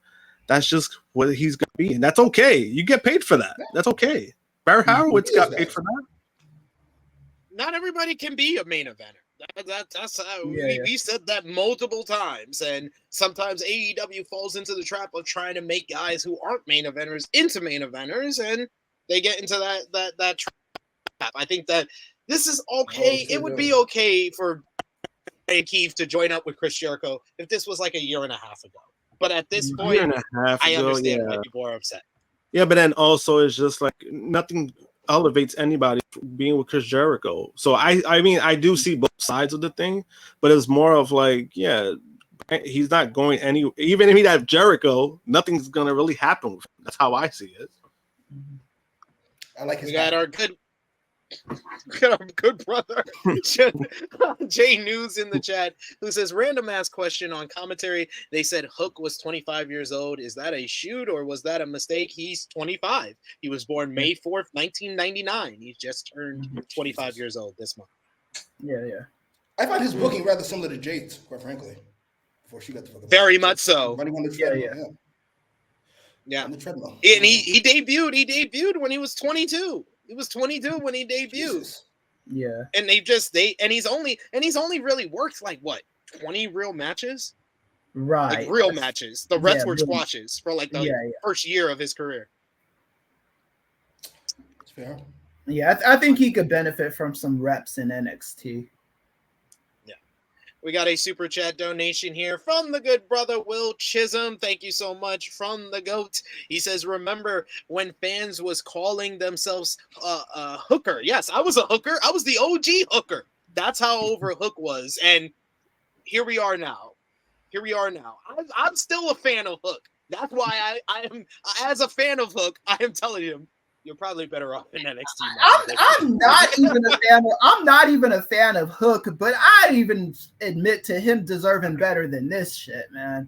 I don't have to be a fan of the guy to recognize that he was on an upward trajectory and now he's doing this Jericho shit, because Jericho's got to be the center of attention, because Jericho has to be the one to take credit for making the guy. Jericho's guts. Yeah. Oh man, but I got reminded that Hook.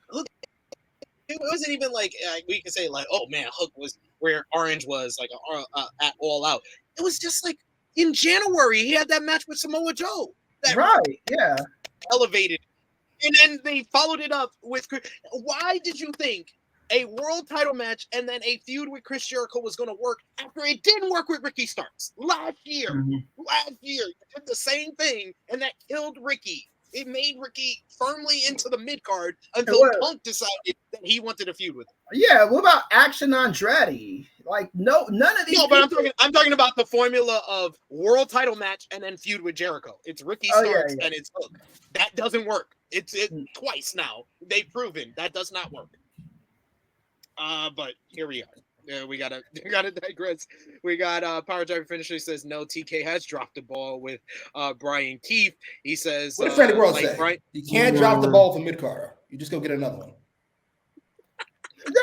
Yeah, that's what I'm saying. I mean, that's all I'm saying. I think you guys are like. I mean, I think a mid Carter is something more defined than what Brian Keith is. I think, like, I don't think he's gonna ever even be a mid Carter. If you're talking mid card, what are we talking about? Like, are we talking Josh was being about, nice?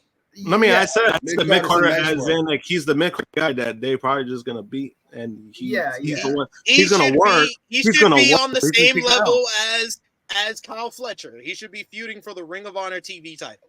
Right? Yeah, he should be. Yeah, sure. Yeah, he should be. And I think, and more so, I think that's just his ceiling. I think his ceiling is a mid Carter. This is what it is. It's a guy. Jay New says, Barry Horowitz was a champion in Tampa. Put some respect on his name, Josh. Yeah, and Tampa. I mean, exactly where in Tampa you mean? Because I mean, he was with Global too. He was a champion in Global. What that stuff that used to come on ESPN. But well, I mean, was he a champion in WCW? I mean, nah. Exactly. That's all that matters to me. If Brian Keith doesn't show up for work, you don't even notice. Motherfucker's getting paid. Okay, next up, this is where I was like, all right, this is where the business end of this pay-per-view started, as you had Jon Moxley going one-on-one with Konosuke Takeshita in an IWGP World Title Eliminator matchup. I really enjoyed the story of this matchup where Takeshita just totally was just beating the hell out of Moxley's bad arm and just attacking it with different various moves throughout the matchup. Moxley tried to respond at different points, but Takeshita just would overwhelm him with hard-hitting strikes and just violent moves. He slammed Moxley down on the edge of the ring at one point. Callis whispered he thinks Moxley's arm is broken as he landed pretty badly. Takeshita pinned Moxley's arm in a chair and booted it against the railing on the outside of the ring. Moxley, at one point, Takeshita tried to charge at Moxley, but Moxley was able to hit a King Kong lariat with his good arm. He tried for a paradigm shift, but Takeshita was able to reverse out of it and hit a paradigm shift of his own. He then followed up with a strong zero into a wheelbarrow German suplex. The really deciding factor of this matchup came when Moxley was able to kick out of the power driver knee, and then Takeshita, desperate to get the win, listened to Don Callis, who led him astray, telling him to bring steel chairs in the ring and to finish him. He brought a steel chair in the ring, which led to Moxley stomping Takeshita's head into the steel chair. He then followed up with the Death Rider of his own for the 1-2-3. Jon Moxley beats Konosuke Takeshita in a really damn good matchup. I gave this one 3 3/4 stars, but I feel like I would have rated it higher if it was just an IWGP World Heavyweight Championship matchup. And it makes me really feel what for once, maybe Dave Meltzer was right in the fact that this was made an eliminator matchup because of politics with New Japan, with the fact that Takeshita is a DDT wrestler. But otherwise, I thought this was a really good matchup that was on the cusp of becoming a great matchup. What did you think about this one, Josh? It was a great matchup. I like the back and forth, the false finishes. They were like super close. Both guys worked great together. Yeah, I kind of knew where it was going because of the last angle. Like, I felt like that angle didn't happen. I felt like Kosuke would have won this match, and that would have been great. Even so, I mean, like the whole thing, like, you know, the whole politicking, that could be true too. But it's like, if that was the case, I'm like, why even make this match, period, if that was going to happen? That's just how I see it. But overall, great match. Chris, what did you think? Yeah, I thought it was a great match. I love Jon Moxley's character. He's one of those guys that where you, even when you think he's gonna lose, he's always gonna have something in the chamber, because that's who his character is. You could wrestle him, you could do all the athletic stuff you want to him, but he's the veteran. He's the wily veteran. He's the guy that's been around. He's seen every trick, and if you get caught slipping just once, you're gonna lose. And I thought that this match told that story. I thought it was a great match, man. What did you think, Jimmy? I hate to be the downer here, but I can't be objective about this match. Once Moxie won fucking with one arm over Takeshita, I was over the rest of it. I was so fucking annoyed. I'm so bothered. Takeshita's so good. Didn't he beat Kenny Omega twice? Did I dream this? Maybe it didn't happen. Whatever. I'm sorry. This match was. I gotta be honest. When people talk about this match, I kind of feel the same way I felt about the Gunther and Orton. Like, this was a good match, but am I missing something? The selling is fantastic, but like, it's just a good match. That's all. That's it. Yeah. It was good. I enjoyed it until the end, which ruined my day. Otherwise, it was fine. Yeah, I gave Orton and Gunther the same rating, 3 on my adjusted rate. After I rewatched the matchup, I was like, yeah, 3 3/4. It was like it was closing in. It was about to be great, but there was just something missing for me. No, that's no disrespect. We got these are two of my most overrated wrestlers ever. Sorry. Who?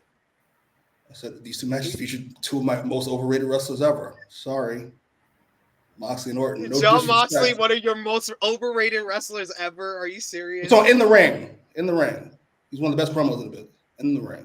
Moxley's 1, Orton's like 3. Sorry. I hate you. I hate you so much. Orton is number 1 on my list. I hate you so much. You're 31. I mean, I made the case. I said it before. I don't think there's ever been a top guy who's been a top guy longer who has never had a great promo, unlike Randy Orton. Holy shit. I was just talking about in the ring, but all right. God damn, really? I'm still waiting for the person who's going to tell me the great Randy Orton promo they've heard in his 20-year career. Yeah. Jesus, I agree. That's always been my argument for Shelton Benjamin. It was like Randy Orton isn't a great promo. Shelton Benjamin is a bad promo, but I mean, it's like, you know, it's like apples oranges. Yeah, it's like it's like you got Chase who's like, oh, Edge is my most overrated wrestler. I love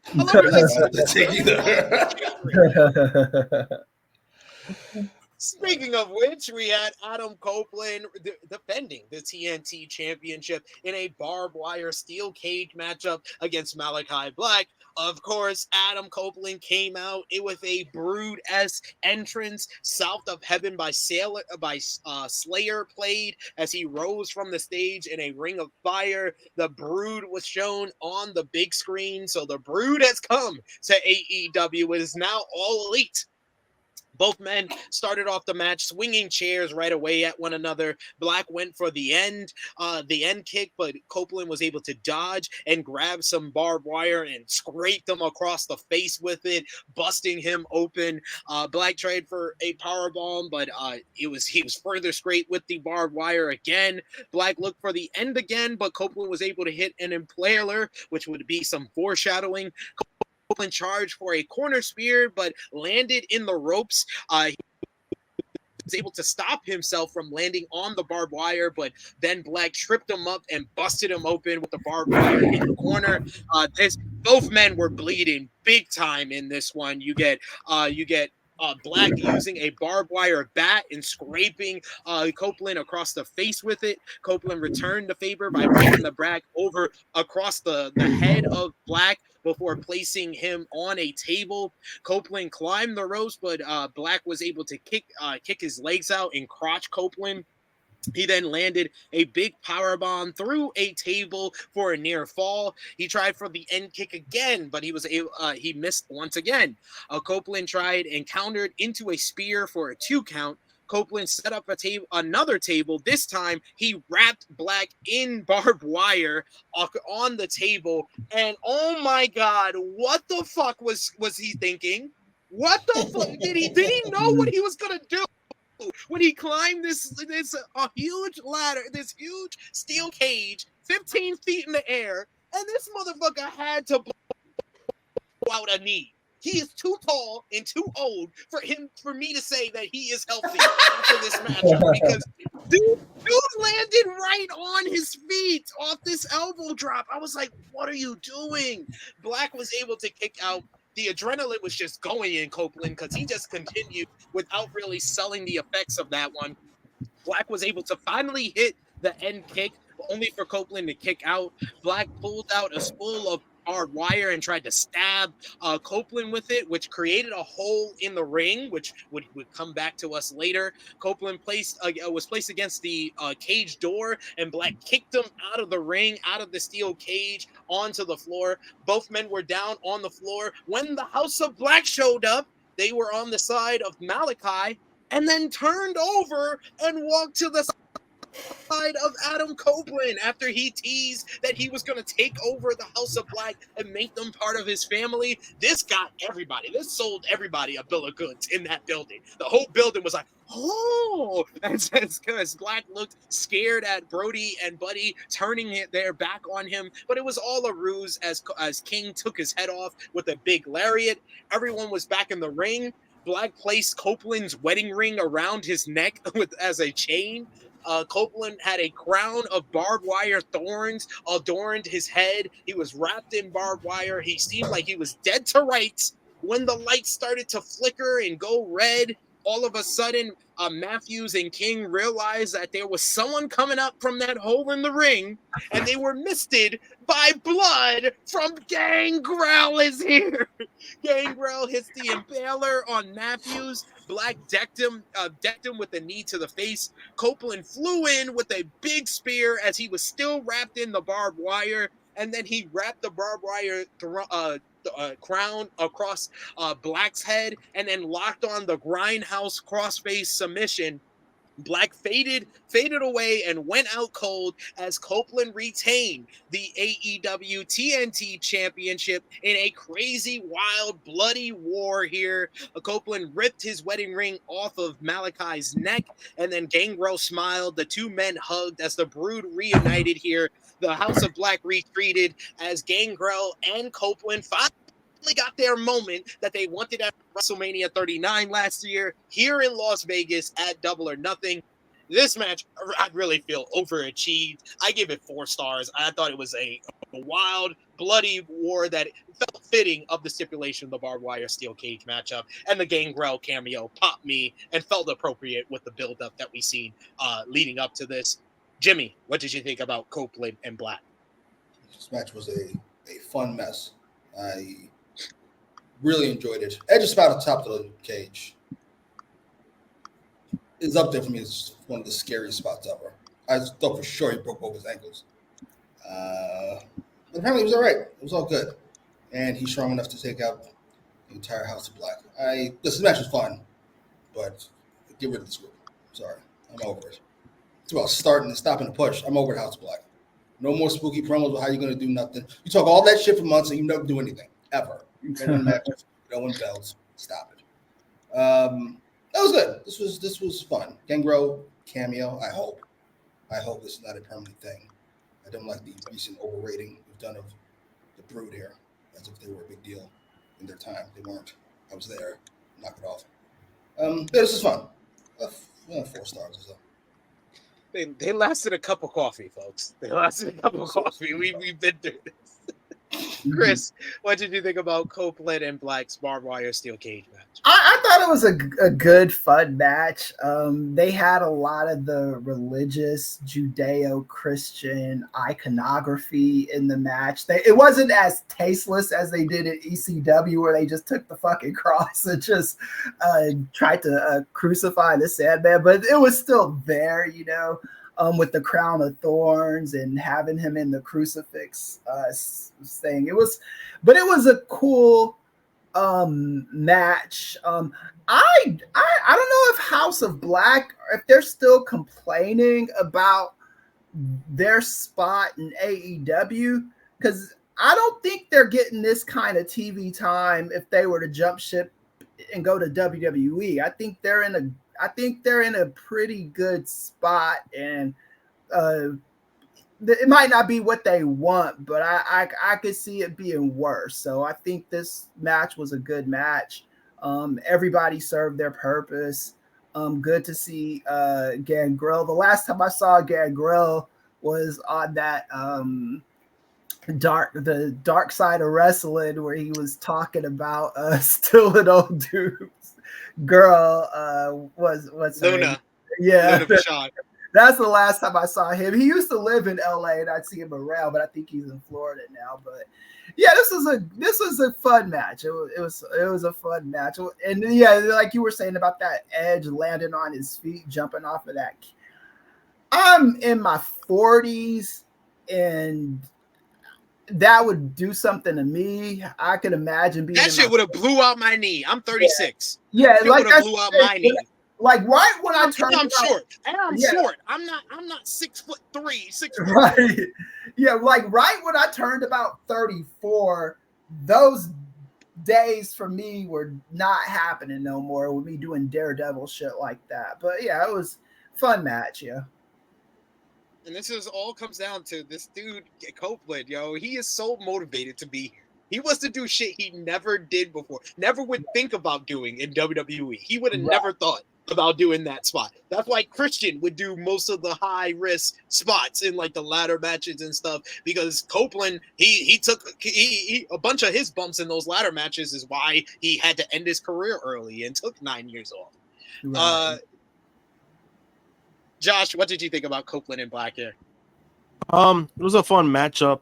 I guess the only nitpick I have is the top of the cage spot, because he just looked. You know what it is? Copeland looked like he got hesitant because he looked like he wasn't gonna make it. That's how it came off to me.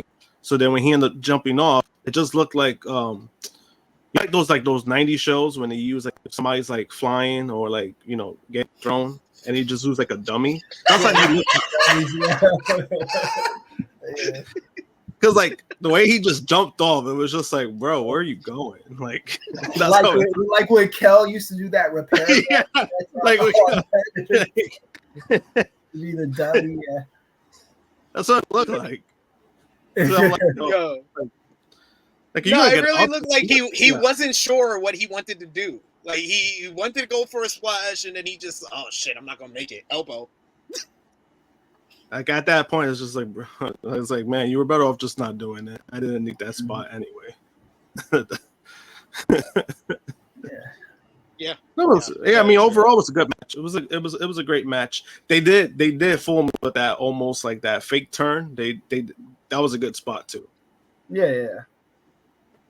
That was a nice one based on the build up to the matchup as well. So yeah, I give Copeland credit because he put it. He went out there. He did his thing here, regardless of him blowing out his knee or not. I don't know. Chuck Berries with a super chat donation. Thank you so much, Chuck. He says, question: in your guys' opinion, was last night's match better than Adam's hardcore match versus Mick Foley at WrestleMania 22? No. I think Christian the Christian no DQ match at World's End was better than this, and I think that match is probably better than the Foley match. Mm-hmm. I didn't love that Foley Edge match at that WrestleMania. So I think it was the match of the night that night, but I think it's on the low end of like, if I wouldn't put it in my top 10 best WrestleMania matches. It's not a great Foley hardcore match either, but it's a great match. I think it's better than this one, in my opinion. Yeah, me too. I agree. We also got a super chat donation from another one from Chuck Berries. Thank you so much, Chuck Berries. He says, Hell in a Cell at WrestleMania 39 fails in comparison to this match, in my opinion. 1,000%. We didn't have them fucking taking a 5-minute break to freaking stitch up Finn Balor Right. in this fucking match. I will never forgive them for doing a 5-minute break to stitch someone up. I don't care. I don't care if he was split open. It's a Hell in a Cell. That totally took me out of that goddamn match. And how dare And the wrong guy won. And the wrong guy won. Match 4 stars. And the wrong guy won. Right. And they pick and choose when they're going to do that kind of shit too. So that annoyed me about it as well, you know. Absolutely. I'm sorry. Shit, You triggered me. You know what I'm saying? I remember that gap too. I was like, yeah, when that happened, I was like, what the fuck is going on? And then that's when I found out he had a gash in his head. I was like, really, guys? This is what we're doing? Really? In a Hell in a Cell. That's what we're going to do. That's what we're going to do. We got Leo who says True Heel Heat's Bad News Brown works well with others. Never thought I'd see the day. Are you our Bad News Brown, Jimmy? I assume that was what it was going for. I work well with everybody. He does. That's what I said. The incomparable Jimmy Macram. That's why. We also got Alexander who says that's true. The one night stand 2006 match was a lot of fun with Foley, Funk, Dreamer, and Edge. That was a lot of fun. I remember that one. But most people only remember Edge for wearing the helmet and spearing John Cena that night. Mm-hmm. So, hey, It's a mess. we also got 2006, man. Go back and watch that. That shit was a whole mess of WWE booking. Like DX returned on the same summer that ECW returns. It's the messy. The final Vince decline, in my opinion. It's really out of his mind. Yes, I agree.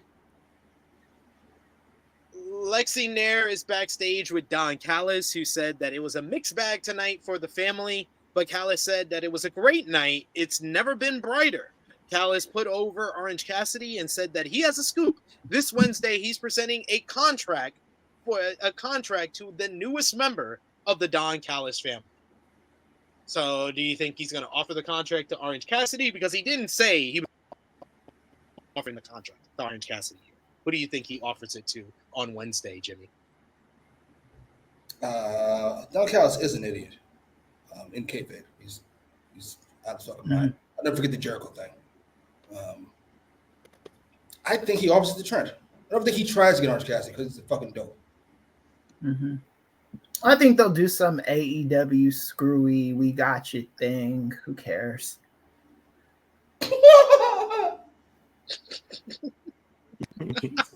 Josh, you agree? I was over it. Yeah, I think it's some bullshit. I don't think it's going to be Orange. Mm-hmm. Yeah, seems so. But next up, wait a minute. Stranded World, OC, Trent, or someone else. Brilliant take, sir. Absolutely. I agree 100%. Next year's champion is going to be the Nuggets, the Lakers, or a different team. My opinion. Yeah, he makes sure he's going to be right no matter what. I'm right no matter what. I said someone else. Will T says he better not offer a contract to Trent. Dude just lost. Yeah, and he always loses too. That's the thing, too. But we had our first of 3 of our triple main event. This one, Mercedes Mone challenging Willow Nightingale for the AEW TBS Championship. Mercedes got a big entrance, a video showing about believing in yourself and famous women, historic women athletes and figures throughout a change that brings change to what you see. Then a LED drum line came out, playing her theme music. They also had biggest showgirls as Mercedes made the big time superstar entrance. Meanwhile, Willow Nightingale just came out with her best friends, Chris Statlander and Stokely Hathaway. I'll give you one clue who's going to win this matchup. Big match introductions from Justin Roberts for this one, as Nightingale got a huge reaction, got more cheers than Mercedes before the bell. Nightingale charged at Mercedes right at the bell, but Monet ran away and got in a cheap shot as dueling chants ran out. Willow Nightingale was able to gain the advantage by hitting her babe with the powerbomb on the ring apron. She then followed up with a big vertical suplex back into the ring. Nightingale dodged a baseball slide, and got further advantage. She went for the cross wrath, but and folded Monet up in the process. Nightingale wanted an avalanche powerbomb, but Mercedes swept the leg and then chop blocked the leg and started attacking the ankle of Willow. I thought that was a nice little story beat of the matchup, with Mercedes going after the ankle of Willow after feeling that Willow injured her ankle in their first matchup. Monet got in some weird looking but cool looking leg locks throughout this matchup. One time she hit like an inverted figure four where she was kicking at the knee at the same time, which was really good. They fought to the ring apron, where Willow was able to finally go after the ankle of Mercedes, dropping her hard on the ring apron. She followed up with an ankle lock back into the ring. Monet rolled out of it and charged at Nightingale, but Nightingale was able to launch her across the ring with a pounce. Monet fought out of the corner, dove off the second, but Nightingale planted her with a spine buster for a 2 count. Nightingale used her power to remain in control. Both women scaled the top rope, but Monet was able to get the advantage with a big power bomb off the second rope. An inverted cloverleaf was made by Willow as she went back after the ankle of Monet, swung her around with a giant swing, and then hit a DVD in the corner. She then followed up with the cannonball, but Monet was able to miss, was able to move. Monet stomped at the leg of Willow and then hit a meteor off the top rope. Statlander cheered Nightingale on the outside, but Monet got mad about that and pushed Chris Statlander down on the ground. This led to both Stokely and Chris Statlander getting on the apron, which allowed Willow to hit the doctor bomb, but the referee was distracted as Statlander and Hathaway cost their charge the victory with this one. Monet was able to reverse another doctor bomb into a crossface. She then transitioned and focused on the leg with an STF with the crossface until Willow was able to get to the ropes. They fought against the ropes, where Monet was able to flip out of the corner. She hits the moneymaker for the 1-2-3. It wasn't the prettiest moneymaker for sure, but Mercedes Monet wins the TBS championship. I thought this was an excellent matchup. I thought both ladies lived up to the hype. The crowd gave this a big fight feel. They were vocally into Willow Nightingale, and more of a like superstar John Cena-esque reaction for Mercedes Monet. There was some loud boos, some loud cheers throughout the matchup. After the match, Monet celebrates. She celebrates up the ramp as the crowd is chanting CEO to her theme song. Back in the ring, Statlander consoles Nightingale while a pissed off Stokely chastises her. Statlander comes to the defense of Willow at first, shoving Stokely down on the ground, who is none too happy. She says that's not how this is going to go. She then walks up the ramp with Nightingale before slamming her ass down on the ramp as Chris Statlander finally turns on her best friend Willow Nightingale, which obviously pleases Stokely Hathaway here. She then rips off her friendship bracelet that Willow made for her. She picks Willow up and hits a big discus lariat. Statlander flexed as Stokely came behind her and kissed her bicep over the fallen Nightingale, as Chris Statlander and Stokely have turned against Willow here in the post-match. Like I said, I love this matchup. I thought it was excellent. One of the best matches of the night. I gave it 4.5 stars. My nitpick here would really be for the post-match. I think you only needed the first half of that. You needed the Stokely being mad and pushing Chris Statlander down. You didn't need the turn here.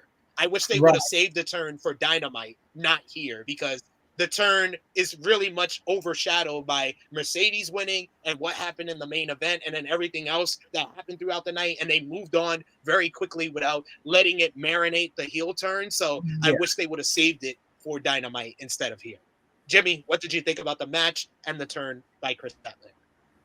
How long would you say it's been here? 2 months? 2 months. 2 months, yeah. before she got here, she's my favorite female wrestler, and it's been a rough 2 months. And I questioned myself, wondering why I ever liked her in the fucking first place. This match reminded me. She's really fucking good. Really fucking good. That said, I thought Willow was just as good. She was fucking fantastic.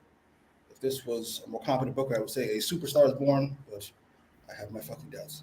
The crowd reacted as they should. She was fucking. I thought this was her match. Not to say Mercedes didn't do her part. She was fucking fantastic as per usual. But much like when you begged me to watch fucking Ospreay and Omega, and I went in looking at Kenny Omega, but left looking at Ospreay. I'm like, oh, this is Willow's match. She is a fucking superstar. But yes, the post match, it definitely didn't fit. It's just too much. First of all, how many hours into the show are we at this point? 3? 3.5? We are like 3.5. And yeah. Good Lord. Yeah, there's so much shit that's already happened on the show. There's so much shit that's about to happen on the show. This is not the right fucking place for it. We should have had a Randy Orton fucking entrance in between our fucking turn and the next match. But instead, we moved right to the next thing. Yeah, time to go. All right, whatever. Fair enough. 4.5, 4.25. I really enjoyed this match.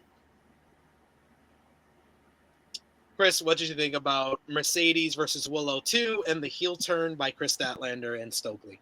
Oh, I love this match. This is gonna be, by the end of the year, definitely one of my favorite matches of the year. I'm with you on the heel turn. I mean, and the thing that this was the match I'm really talking about, where everybody on Twitter just knows it's coming. I think Tony Khan and the AEW cats, they do a very bad job of letting these things breathe. Like you were saying, let it marinate. Have it, if you want to do it Wednesday, that's fine, but don't make it be so predictable where I'm seeing on Twitter just everybody calling it right before it happens, and it doesn't really mean anything in the grand scheme of things, because you already have Mercedes and Willow do an epic match. You had Mercedes win the belt. You already had Stokely kind of turn and get aggressive, and you could have done something with that energy for another night. So it'd be interesting to see where it goes, where Willow goes from here, where Mercedes. I still think Mercedes is going to hold both of the belts at the same time before the year is up. I think that's where they're going. I think they're paying her a ton of money. I don't know how true this report is, but they say she's the highest paid woman in wrestling right now. So Tony Khan is going to want to get a return on his investment with her. So, and I think she's fine. I never doubted her. I thought even when they were doing the goofy shit with her, I was like, once she wrestles, everything, the universe will be corrected. And that's what happened.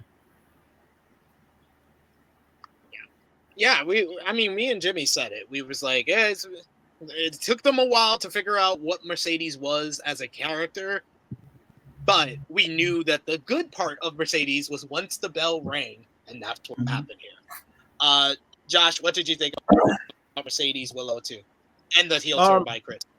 The match was great. Happy to see Mercedes back. It looked like she really didn't lose a step, and that was the plus for me. The only nitpick I have is the finish, because the first time she hit it, remember the very first time she used it when she showed up in New Japan, it looked like shit. So then it's kind of the same thing, that it looked like shit again. So it's probably, it could be, rust. It could be a lot of factors. But after that, she started hitting it. It started looking good. So maybe that plays a part of it. Overall, great match. The turn itself, I do agree that they did it too soon. Maybe you should have waited about a week or two for the turn. Especially you're gonna push Stokely in, and you kind of build off of that. And all of a sudden she just turns heel. I'm like, what the fuck? Like, that was the part I was like, all right. I do like the turn itself. Like, I wanted to see Chris being a heel, because she's never been heel. She was even heel in the independent, so it's going to be something new for her. So I look forward to that. But the turn itself, I thought they did a little too soon. And I highlighted this comment. Yeah, I highlighted this comment from Hassan because obviously he's new to the channel.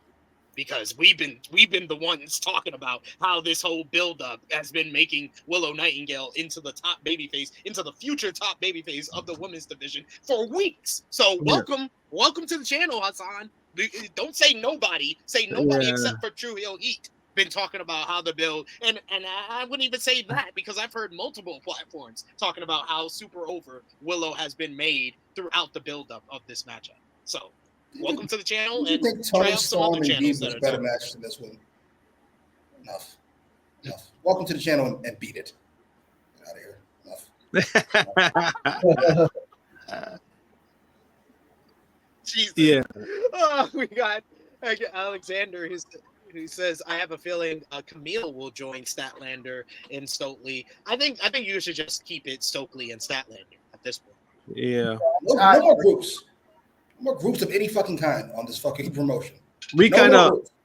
yeah, but the thing that we kind of alluded to was that yesterday, like when we were making our predictions, we did say like someone like Camille, or who was the other person, right? Who was the other person that you suggested? That would have been the heater Megan for Bay. Mercedes. Yeah. So like that, they would have been a heater for Mercedes in the match. That was the only thing that we basically said when it came to that. As far as how they bring them in, I don't know, but I wouldn't add them with Statlander, or just wouldn't. You're just gonna throw somebody in there just to throw them in there. All right, we have a storyline. Let's go with this. I wouldn't want that to happen either. Is nobody concerned about Willow? Is nobody concerned about the booking posts Mercedes? I am as well, because I feel like the Mercedes rivalry has a lot of legs to it. That it should be building to the third matchup that really puts Willow over.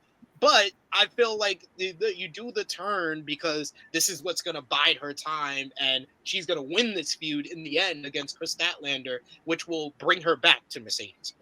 Right. I'm cautiously optimistic about it. I think. Same. I think TK knows what he's got. I've said this before, so I could be wrong, but I think he knows what he's got with Willow, and Mercedes. What? I think. What? Based on what? He knows what he's got in Wardlow because he knew what he had in Ricky Starks. Wardlow. I didn't say Wardlow. I never said that about Wardlow too. So I've said specifically Willow and Mercedes. All right, I'm talking this isolated incident. I'm not talking about other flash in the pans. Motherfucker shows me he can't fucking tie his shoes. I love He been waiting. He been holding that in. So it's like Rocky in the base. It's like Rocky in the basement, and Rocky. I'm very concerned. Super concerned. All right, next up, we had our second of our triple main event, Swerve Strickland defending the AEW World Championship against the Patriarch Christian Cage with the Patriarchy. Swerve got a superstar entrance of his own with Prince Nana doing the Warrior Swerve, come out and play, Swerve, clanging the beer bottles together, which was really fun entrance as Swerve came out dressed as one of the Warriors as well. Christian dominated our early portion of this matchup after a few distractions from the Patriarchy. Christian countered a rolling suplex into a neck breaker, but missed a follow-up headbutt off the top rope. Strickland wanted a submission, but Christian bailed to regroup. The Patriarchy got involved at various points. You had Nick Wayne taking a cheap shot. You had Killswitch and Nick Wayne jumping Swerve on the outside until finally you had Mother Wayne try to get involved with the AEW World Championship. Prince Nana took it away from her. Nick Wayne showed the referee, and Nana was caught red-handed and ejected from the ringside area. Cage threw Strickland to the floor where Nick Wayne and Killswitch jumped him again. Mother Wayne took the referee this time as Killswitch tried for a headbutt, but he hit Christian instead. Nick Wayne was dropped with a big-time back body drop on the outside. Cage dodged a swerve stomp and hit a spear for a 2 count. Nick took the referee as Killswitch was about to interfere, but the referee caught him and injected the entire patriarchy from ringside. Shavani somehow managed an Ilbert Hubbarddinger name drop at that point, which I was like, what the hell? And it popped Taz, though, so that made me remember it. Strickland connected with a rolling flatliner on Cage. This match really picked up after the patriarchy left ringside, where the two guys were just going back and forth. And this really made me appreciate Christian and how good he is at pacing and structuring his matchup, because they got the most out of the crowd after the patriarchy were done interfering. You had Nick Wayne come back down and hit a cutter off the steel steps onto Swerve, but Prince Nana ran down and with a lead pipe to chase Nick Wayne away. Christian was able to hit the kill switch for a 2 count, got in the near fall, which really got the crowd into the latter portion of this matchup. Cage went to the outside and cleared the Spanish announce table off. He tried for the kill switch on the announce table, but Strickland was able to explode with a standing swerve stomp right into the announce table, which didn't implode, so they probably restructured the announce tables after Wednesday's Dynamite. Swerve came back into the ring. He was able to avoid a spear by hitting a house call in midair, which was a fantastic visual here. This led to Swerve hitting the Swerve stomp and then a proper house call for the 1-2-3 to retain the AEW World Championship. Post-match, Strickland celebrated at ringside with none other than former WrestleMania superstar and, of course, undefeated boxer Floyd Money Mayweather at ringside, which once again makes Swerve look like the coolest guy in the world. The fact that he hangs out with all these famous black celebrities, Swerve just is unmeasurably cool. Yes, he does. Unfortunately, he doesn't like black girls, but here it is. But Swerve picking up the victory here. Swerve picking up the victory here. I really, really enjoyed this matchup. I gave it 4 stars. Jimmy, what did you think about Swerve versus Christian? Really good match. Much like Cody's recent defenses, you can't really buy Swerve losing the belt, so it's hard to get into it. But if anybody was going to make it worth your while, it's Christian. Christian is fantastic to watch. Everything he does is just, it feels like the way it should be done. It's a proper build up to it. Climax when it's supposed to climax. And that spear house call is, and it looks fantastic. As did the swerve stomp on the table. That was the sound it made, the thump. God damn, that shit was great. 4.25. Probably would have gone higher if I wasn't fucking exhausted. This goddamn show. Also fair. Jesus. Also fair. Josh, what did you think about Christian and Swerve? It was a great match. I already knew both guys were going to work well together. I do agree that, sometimes it's kind of hard to be invested just because, you know the outcome. However, as long as the match delivers, that's all I really care about when it comes to that. And, this match did that. It did what it was supposed to do. And you do see Christian Cage being a vet, how to work, slow pace, when it comes to stuff like that. Overall, great match. Chris, what about you? Yeah, I thought it was a great match. The feud, however, it was okay. It was a decent feud. The feud hasn't been blowing me away. I think Swerve, they need to step it up with him a little bit as far as the run is concerned. But I like the match. I thought of the 3 main events, and I use that term loosely because the main event's the last match on the card, but I thought that this was probably this felt like the weakest one of the 3. That's not necessarily a knock. That's just the feeling I got from it. Agreed. I think that's fair. This was probably the one that I rated the lowest, but still, I gave it 4 stars. I thought it was a great title match, and it needed to be different from the Mercedes Willow matchup, as well as the Anarchy in the Arena, and I think it did that. So it did what it needed to do. We got in the chat with us a bunch of people saying it was really good. It was great. Chase says it was a good pace matchup. You also got Adam Pearson joining us in the chat. Thanks for joining us today. He says this was an overbooked masterpiece. I loved every second of it. Cage understands psychology, timing, and the slow build to the finish. All this without a flamethrower. I don't know if that was a shot at the main event or not, but hey. And we have a super chat donation. Thank you so much from Alexander. Thank you, brother. You've been supporting us throughout this stream, and we appreciate that. He says, it was at this point where I was like, this pay-per-view going past midnight. Yeah, past midnight for all of y'all on the East Coast. It was past 5 a.m. for me here in the UK. Jesus Christ. Oh, that's where you're at. Yes, I'm gonna remind myself to never go to the UK when AEW has pay-per-views, because I'm gonna be seeing the light come into my bedroom window as the show is ending every single time.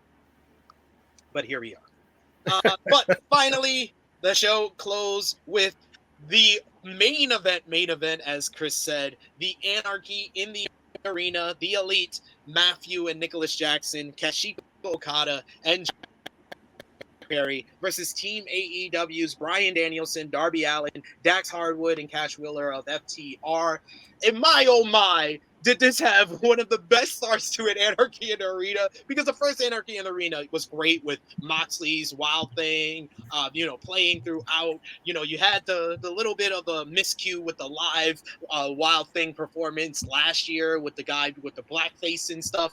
I think this was the best use of the music during the matchup, because first you get Darby, who comes out last, so we hear Darby's theme for the first part of it. Then you get Matthew Jackson, who gets on the microphone and tells them to play their banger of a theme song. They're basically what is it? What's that show called? Whatever it's called. Their new theme song was played for a little bit. But then finally Danielson attacks and he gets on the mic and he says to turn that shit off and to play the greatest theme song the history of professional wrestling, which me and Jimmy Macram were live in the Hammerstein Ballroom for years back in the 2000s to hear Final Countdown. So I had a tear in my eye hearing Final Countdown as this crowd went absolutely nuts. Oh my God. And Darby Allin, you were a godsend. For Darby doing a coffin drop out of the balcony on cue from the first Final Countdown. That was great. That was absolutely great. You had Bryan orchestrating the crowd in there, man. Bryan Danielson bringing us Final Countdown here, but it led to an even funnier spot as Matthew Jackson gets on the mic after like 2 verses of Final Countdown. He says, turn that shit off. It's costing them $200,000 every time it plays. He said they're on a budget, for God's sakes. Oh my God, this might have been the funniest moment of Matthew Jackson's career.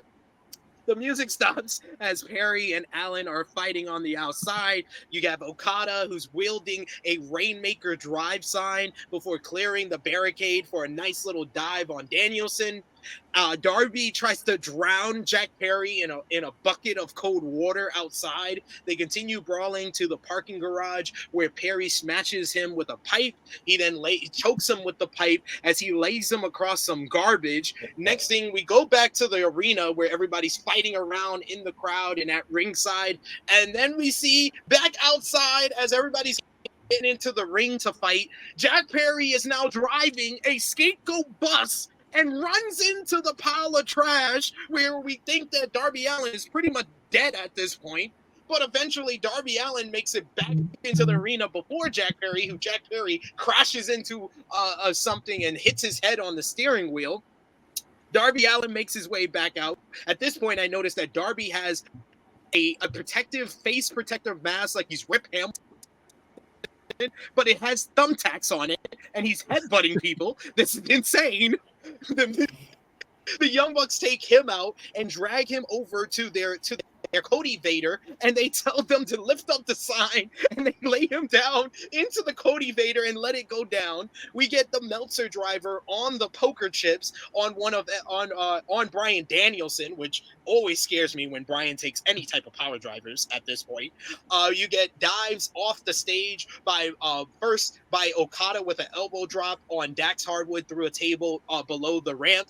Then you get Nicholas Jackson with the swanton off the entranceway onto Cash Wheeler through a table. At this point, Jack Perry has finally appeared again. He is absolutely soaked from his water bucket ride, but it was smartly done. He looked soaked because we saw him go into the ice bucket water, but he's also soaked in protective gear because of what's about to happen. He grabs up Tony Khan. The camera cuts away.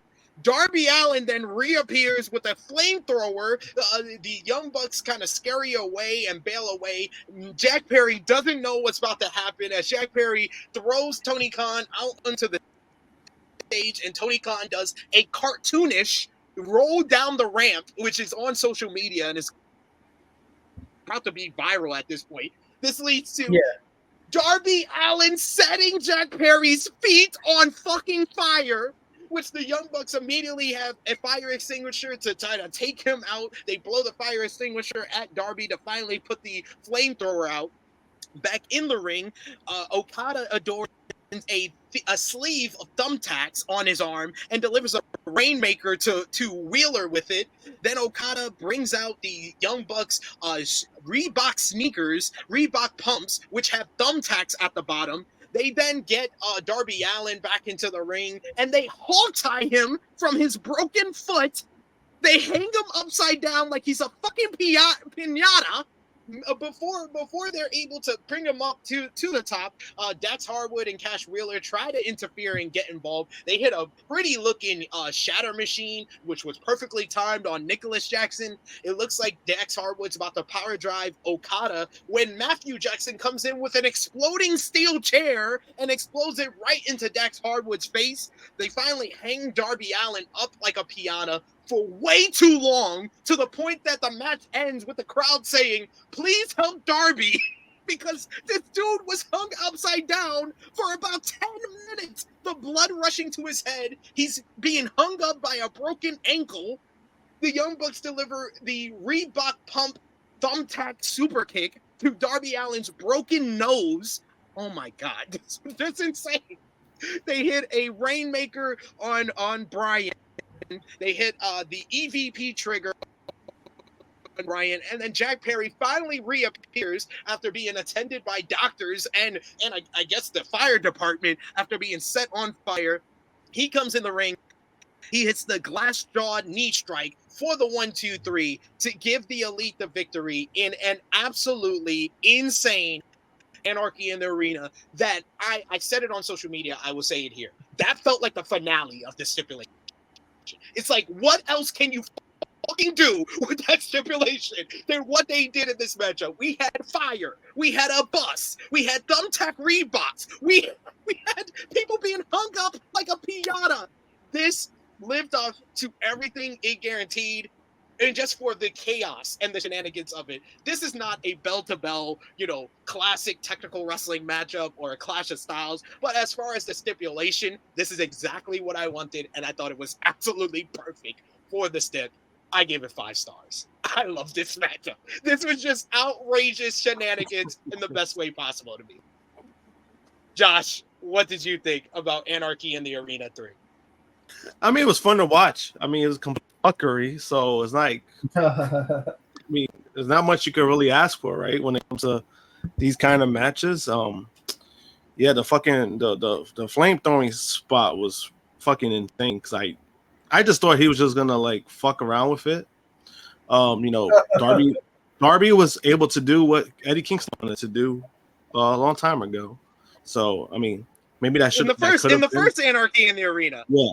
So maybe I'm thinking that maybe that could have been for him, but then also Darby does have a license, which is fucking insane. Why did this man have a license to throw flames? I mean, nobody's questioning that. Like, that's just insane. And then when he was hung up, that was hilarious. Reminded me of like Predator, like when he skins the humans, and then they hanged them up. That's what it looked like. And then he stood up for like 10 minutes. Yeah. And then Danielson was in the ring. He didn't even help him down. He just like stood in the ring, just left him. He held his hand at the finish. That's all he did. like, oh, now you do something. Oh, great. But no, I mean, overall, I mean, the match was what it was. I do think that this was the right match for the main event because of just what happened. I know a lot of people were saying Willow and Mercedes, but because of the way the last angle happened, I thought it was in the right spot for that. But overall, I enjoyed it. Chris, what did you think about Anarchy in the Arena 3? Right, to piggyback a little bit, anytime you have an Anarchy in an Arena match, it has to be the last match on the card, just because everyone's looking all over the place for everything. I've been to these things in person. It exhausts you as an audience member, so that's why it's got to be the last match on the card. I've heard people say that, you know, Swerve should have been the last match, and I agree, but for this kind of match, it's got to be last. With that said, I thought this match was interesting. I liked it, but I don't know if I could quite go 5 stars, but I will say this. I saw over television and over the internet, dude being inflamed was all over the place. The still of that dude actually blowtorching a guy. I'm always one of those people that's like, anytime someone brings a goofy ass weapon, like Drew McIntyre, if you heard me on this show before, it's like he's bringing this sword, he's never gonna use it. Why bring it? That was gonna initially be my feelings with this blowtorch, but he used it, so it's like it's like, at least, you know, if he brings that and you're a wrestler, it's something you should actually be afraid of. But it was goofy fuckery. It's Jim Cornette's probably gonna shit all over this when he gets a chance to. The people who don't like this are not gonna like it. The people who like it are gonna love it, and I thought it was fine. It's you know, it's a break from all the real life shit going on in the world to see a motherfucker get blowtorched in the ring. So It hung up like a fucking piñata. yeah, that's hung true. up like a piñata for 10 minutes. For 10 minutes. Jimmy, I saw you already reacting about this match, so let everybody know what you thought. Hate to predict something so fucking heinous, but we're gonna kill Darby one day. By we, I mean you all. I want him to stop. I'm promoting for him to stop now, live over the airwaves. He's gonna die in the ring one day, doing some shit we all know he shouldn't be doing. Listen, he's a grown man. He can do what he wants, but being hung up upside down for 10 minutes, I can't even tell you how many complications come with that. As far as the match goes, the match was what it was advertised to be. I'll say that much. It was appropriately fucking ridiculous, to the point of what we call it, goofy fuckery. Was that a phrase used earlier? Yes. I was just like, this is so. What are we doing?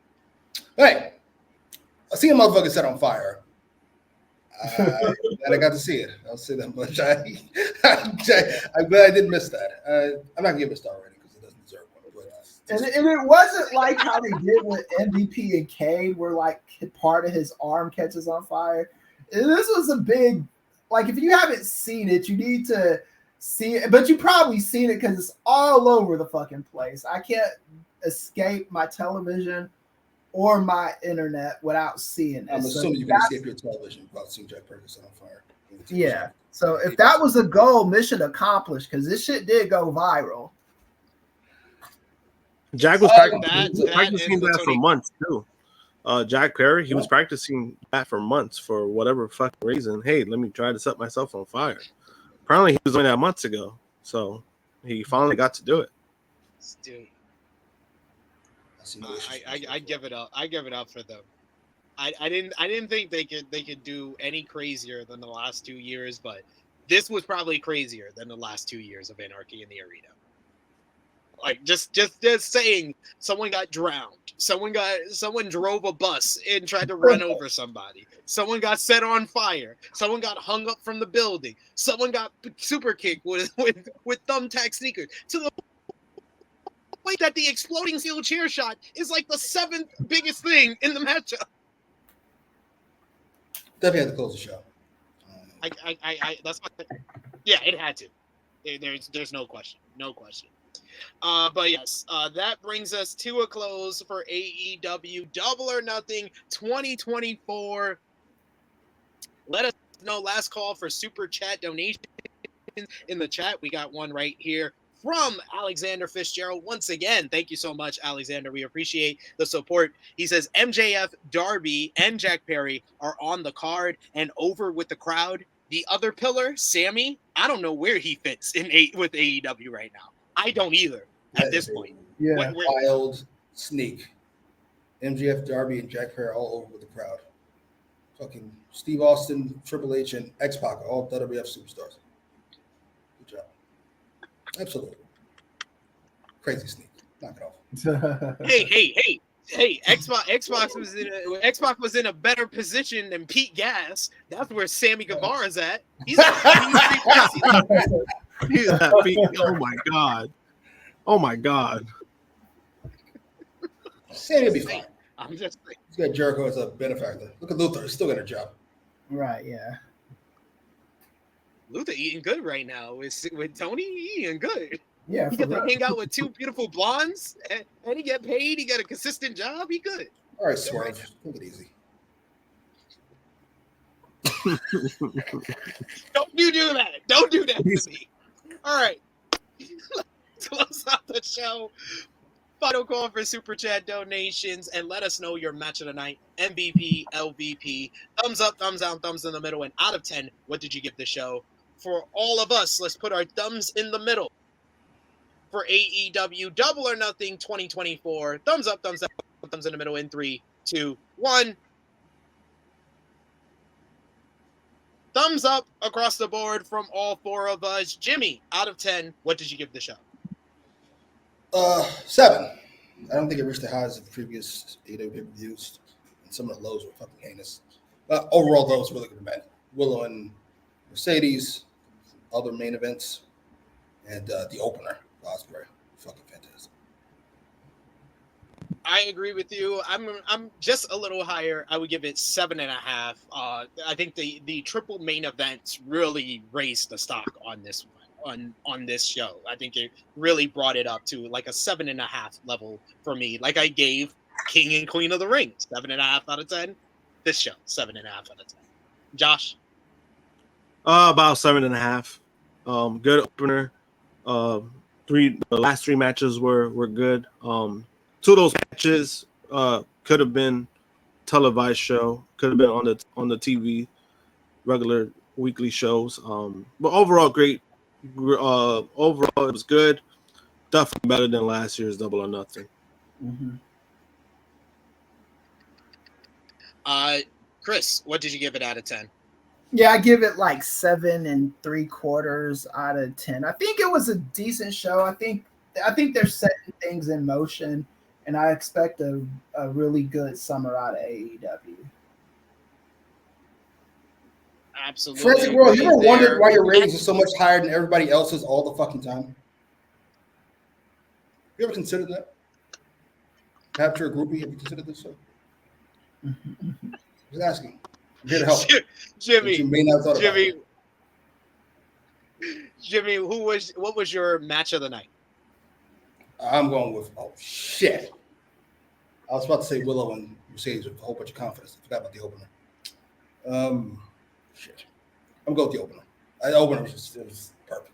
The perfect opener, perfect winner, perfect length opener. Chris, match of the night? I'm going with Willow and Mercedes. Josh, what about you? I am going with open match. I'm gonna go with Anarchy in the Arena. That gave me everything I wanted, plus some stuff I don't know if I wanted it or not, but I got it and I loved it. Who is my MVP for the show though? That is where I will go with Mercedes Mone and Will Ospreay, the two big signings of this year, getting championship gold on the show. And I actually give it three-way MVP. MJF as well, because that return was excellent. Jimmy, your MVP for the show. I'm gonna go Willow Mercedes. Mercedes reminded us why she's a star. She made some controversy this weekend, saying she was the greatest female wrestler ever. I don't know if I agree with that, but she's certainly in the fucking conversation. And Willow, fucking fantastic. Kris, MVP? Oh yeah, Mercedes. I think like she's always one of those people. Like you could say what you want about her on the mic, but anytime she wrestles, she's always bringing it, and it does shut people up. So Mercedes. Josh. I'm gonna go with Mercedes and Ospreay. I'll go with those two. Good choices all around there. And LVP for the show, I got to give it to Trent Beretta. Like, what was the point of fucking having this matchup if you were going to fucking lose again? Josh, LVP? Oh, yeah. He was one of them. I'm say Trent and Jericho. Because how you third straight card, you had the worst match in the pay-per-view. That's an instant LVP. Good point there. Jimmy, LVP. Tony Khan, 4.5 hours for pay-per-view. An awful roll down the ramp. Oh yeah, I saw that too. That was hilarious. That is true. Kris, LVP. Jericho. He's in a creative lull at the moment. People say he's supposed to be this obnoxious. Well, mission fucking accomplished. It's stupid. I don't watch Jericho when he's on TV. I know other people do. But this shit is just too fucking goofy and dumb for me. So Jericho. Well, the gimmick I don't mind. I actually like the gimmick. It's just when the bell rings, that's the problem with Jericho now. Yeah. I'm the learning tree. That's fantastic. He's basically Bray Wyatt at this point for me. I enjoy Bray Wyatt before the bell rings. I enjoy Jericho. I'm glad you kept that energy. I give you absolute credit. You kept the same energy no matter what happens. Jesus. Just because someone passes away, I'm not going to change. Like that's what it was. Like, I love him. I miss him. I wish I could still see his promos and his angles. I don't really miss his matches. Sorry. Mm-hmm. Nobody does. Sorry, not sorry. They say they do their own. We got a good question here before we sign off here. We got Annika who says, can y'all predict any follow-up for Double or Nothing? Like, who will be Swerve's next opponent or MJF's next program? MJF is a little bit more up in the air due to Adam Cole still being injured. I would say Swerve's next opponent you should follow up with all the work you've been doing to build Swerve versus the Elite and probably have him versus Jack Perry. But he's going to beat him, so it's fine. Jimmy? Sure. I'm not sure anymore. I fucking love Jack Perry. I like that for Swerve and Jack Perry. As far as MJF, isn't the next pay-per-view Forbidden Door? MJF's not going to be there. So, you got to think about it. I need them to do MJF versus Gabe Kidd because both of them shit on the other company. Gabe Kidd shits on AEW all the time. MJF shits on New Japan all the time. Just have them go against each other. That'll be fun. Josh, what about you? What do you think is going to be Swerve's next opponent? Definitely one of the members of the league. I'm gonna go with Jack Perry. I think that'll be a fine matchup, fine build, because Swerve has been shitting on the Elite as well, so might as well do something with that. What about you, Kris? Yeah, Swerve feuding with the Elite is going to elevate him. I actually, in my perfect world, I'd have Ospreay beat Swerve, and then I'd have Swerve beat Ospreay. I'd do a hot shot thing. I'm not one of those people that's 100% against it. I think if hot shotting is used to elevate people, it's okay to be done sparingly. So I'm hoping that before the summer's up, Swerve and Ospreay are like solidified. Yeah, I said it earlier. I think Ospreay wins the Owen Hart Cup. If they're gonna do a New Japan challenger for Swerve at Forbidden Door, I care about my friend Jimmy because I do a review of Dynamite every week with him. So for the benefit of a better build-up for Forbidden Door, at least for the AEW World Title matchup, Zack Sabre Jr. would be my choice. If you're gonna do anybody from New Japan, Zack Sabre Jr. can have promos. He's funny on the mic, and I think he would play well off of Swerve Strickland, and then have a great match with Swerve at Forbidden Door. So I would do him if you're going to do someone that's not on the AEW roster. Even though Jack Perry is technically New Japan as well. Just want to put that out there. It will be fun. It will be fun. Like, I think there is some options, so we'll see. We'll see what they go with going forward. Absolutely. And I agree with Annika here, who says, please lock this group in for at least one AEW pay-per-view a year. This panel is one of the best that we've had on a pay-per-view review. So I want to thank Jimmy, thank Kris, thank Josh for joining me today to break down AEW Double or Nothing. Kris, you are our guest here on the channel, so let everybody know where they can follow you on social media, what you got going on in the N.W.A podcast, or anything else that you're doing across wrestling. Yeah, check out the N.W.A podcast third Sunday of every month. And then follow me on all the socials. I'm using TikTok. Just search Christopher Ely with a K. And I got a book coming out. Probably by the end of the summer. If not by then probably the beginning of the fall. So look for my book. And yeah, that's about it. Thank you so much to Kris for joining us. Jimmy Macram. They won't see you until Thursday, so let everybody know where to follow you with your YouTube channel and everything else you're doing. YouTube at Jimmy Macram. Do not follow me on Twitter. I'm not interested in your opinions. They're typically awful. No offense. I think that's it. Thank you, as always, for being you, Jimmy. Thank you. Josh, let everybody know where they can follow you, sir. You can follow me, JMPunk321, Twitter and Instagram. Wednesday for Elite Heat. Hopefully, everybody's schedule works out that we could do a live watch along, and I'll be on Saturday for the podcast. Oh yeah, there's one more thing I need to promote.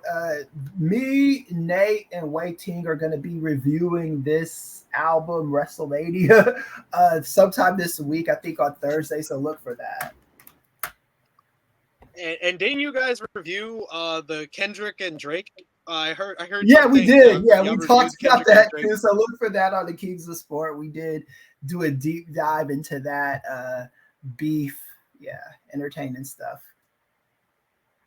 Well, Jimmy is gone. Kris, I want to let you go. And Josh, have a great Memorial Day weekend. Have a great Memorial Day weekend to all of you. You can follow me on the Twitter machine at TrueHillSB3. Follow the gang, Facebook, Twitter, Instagram, TikTok at TrueHillHeat. Patreon.com/TrueHillHeat. Check out all the great content we got on the channel right now, like our flagship podcast from yesterday, Tru Hill Heat 278. Check out our WWE King and Queen of the Ring review with myself and Tru Draw Josh breaking down this past Saturday's show. But until then, for Kris, for Jimmy, for the Tru Draw Josh, it is me, your Tru Hill Phenom SP3. This has been our AEW Double or Nothing 2024 review. We are signing off until next time. Later, y'all.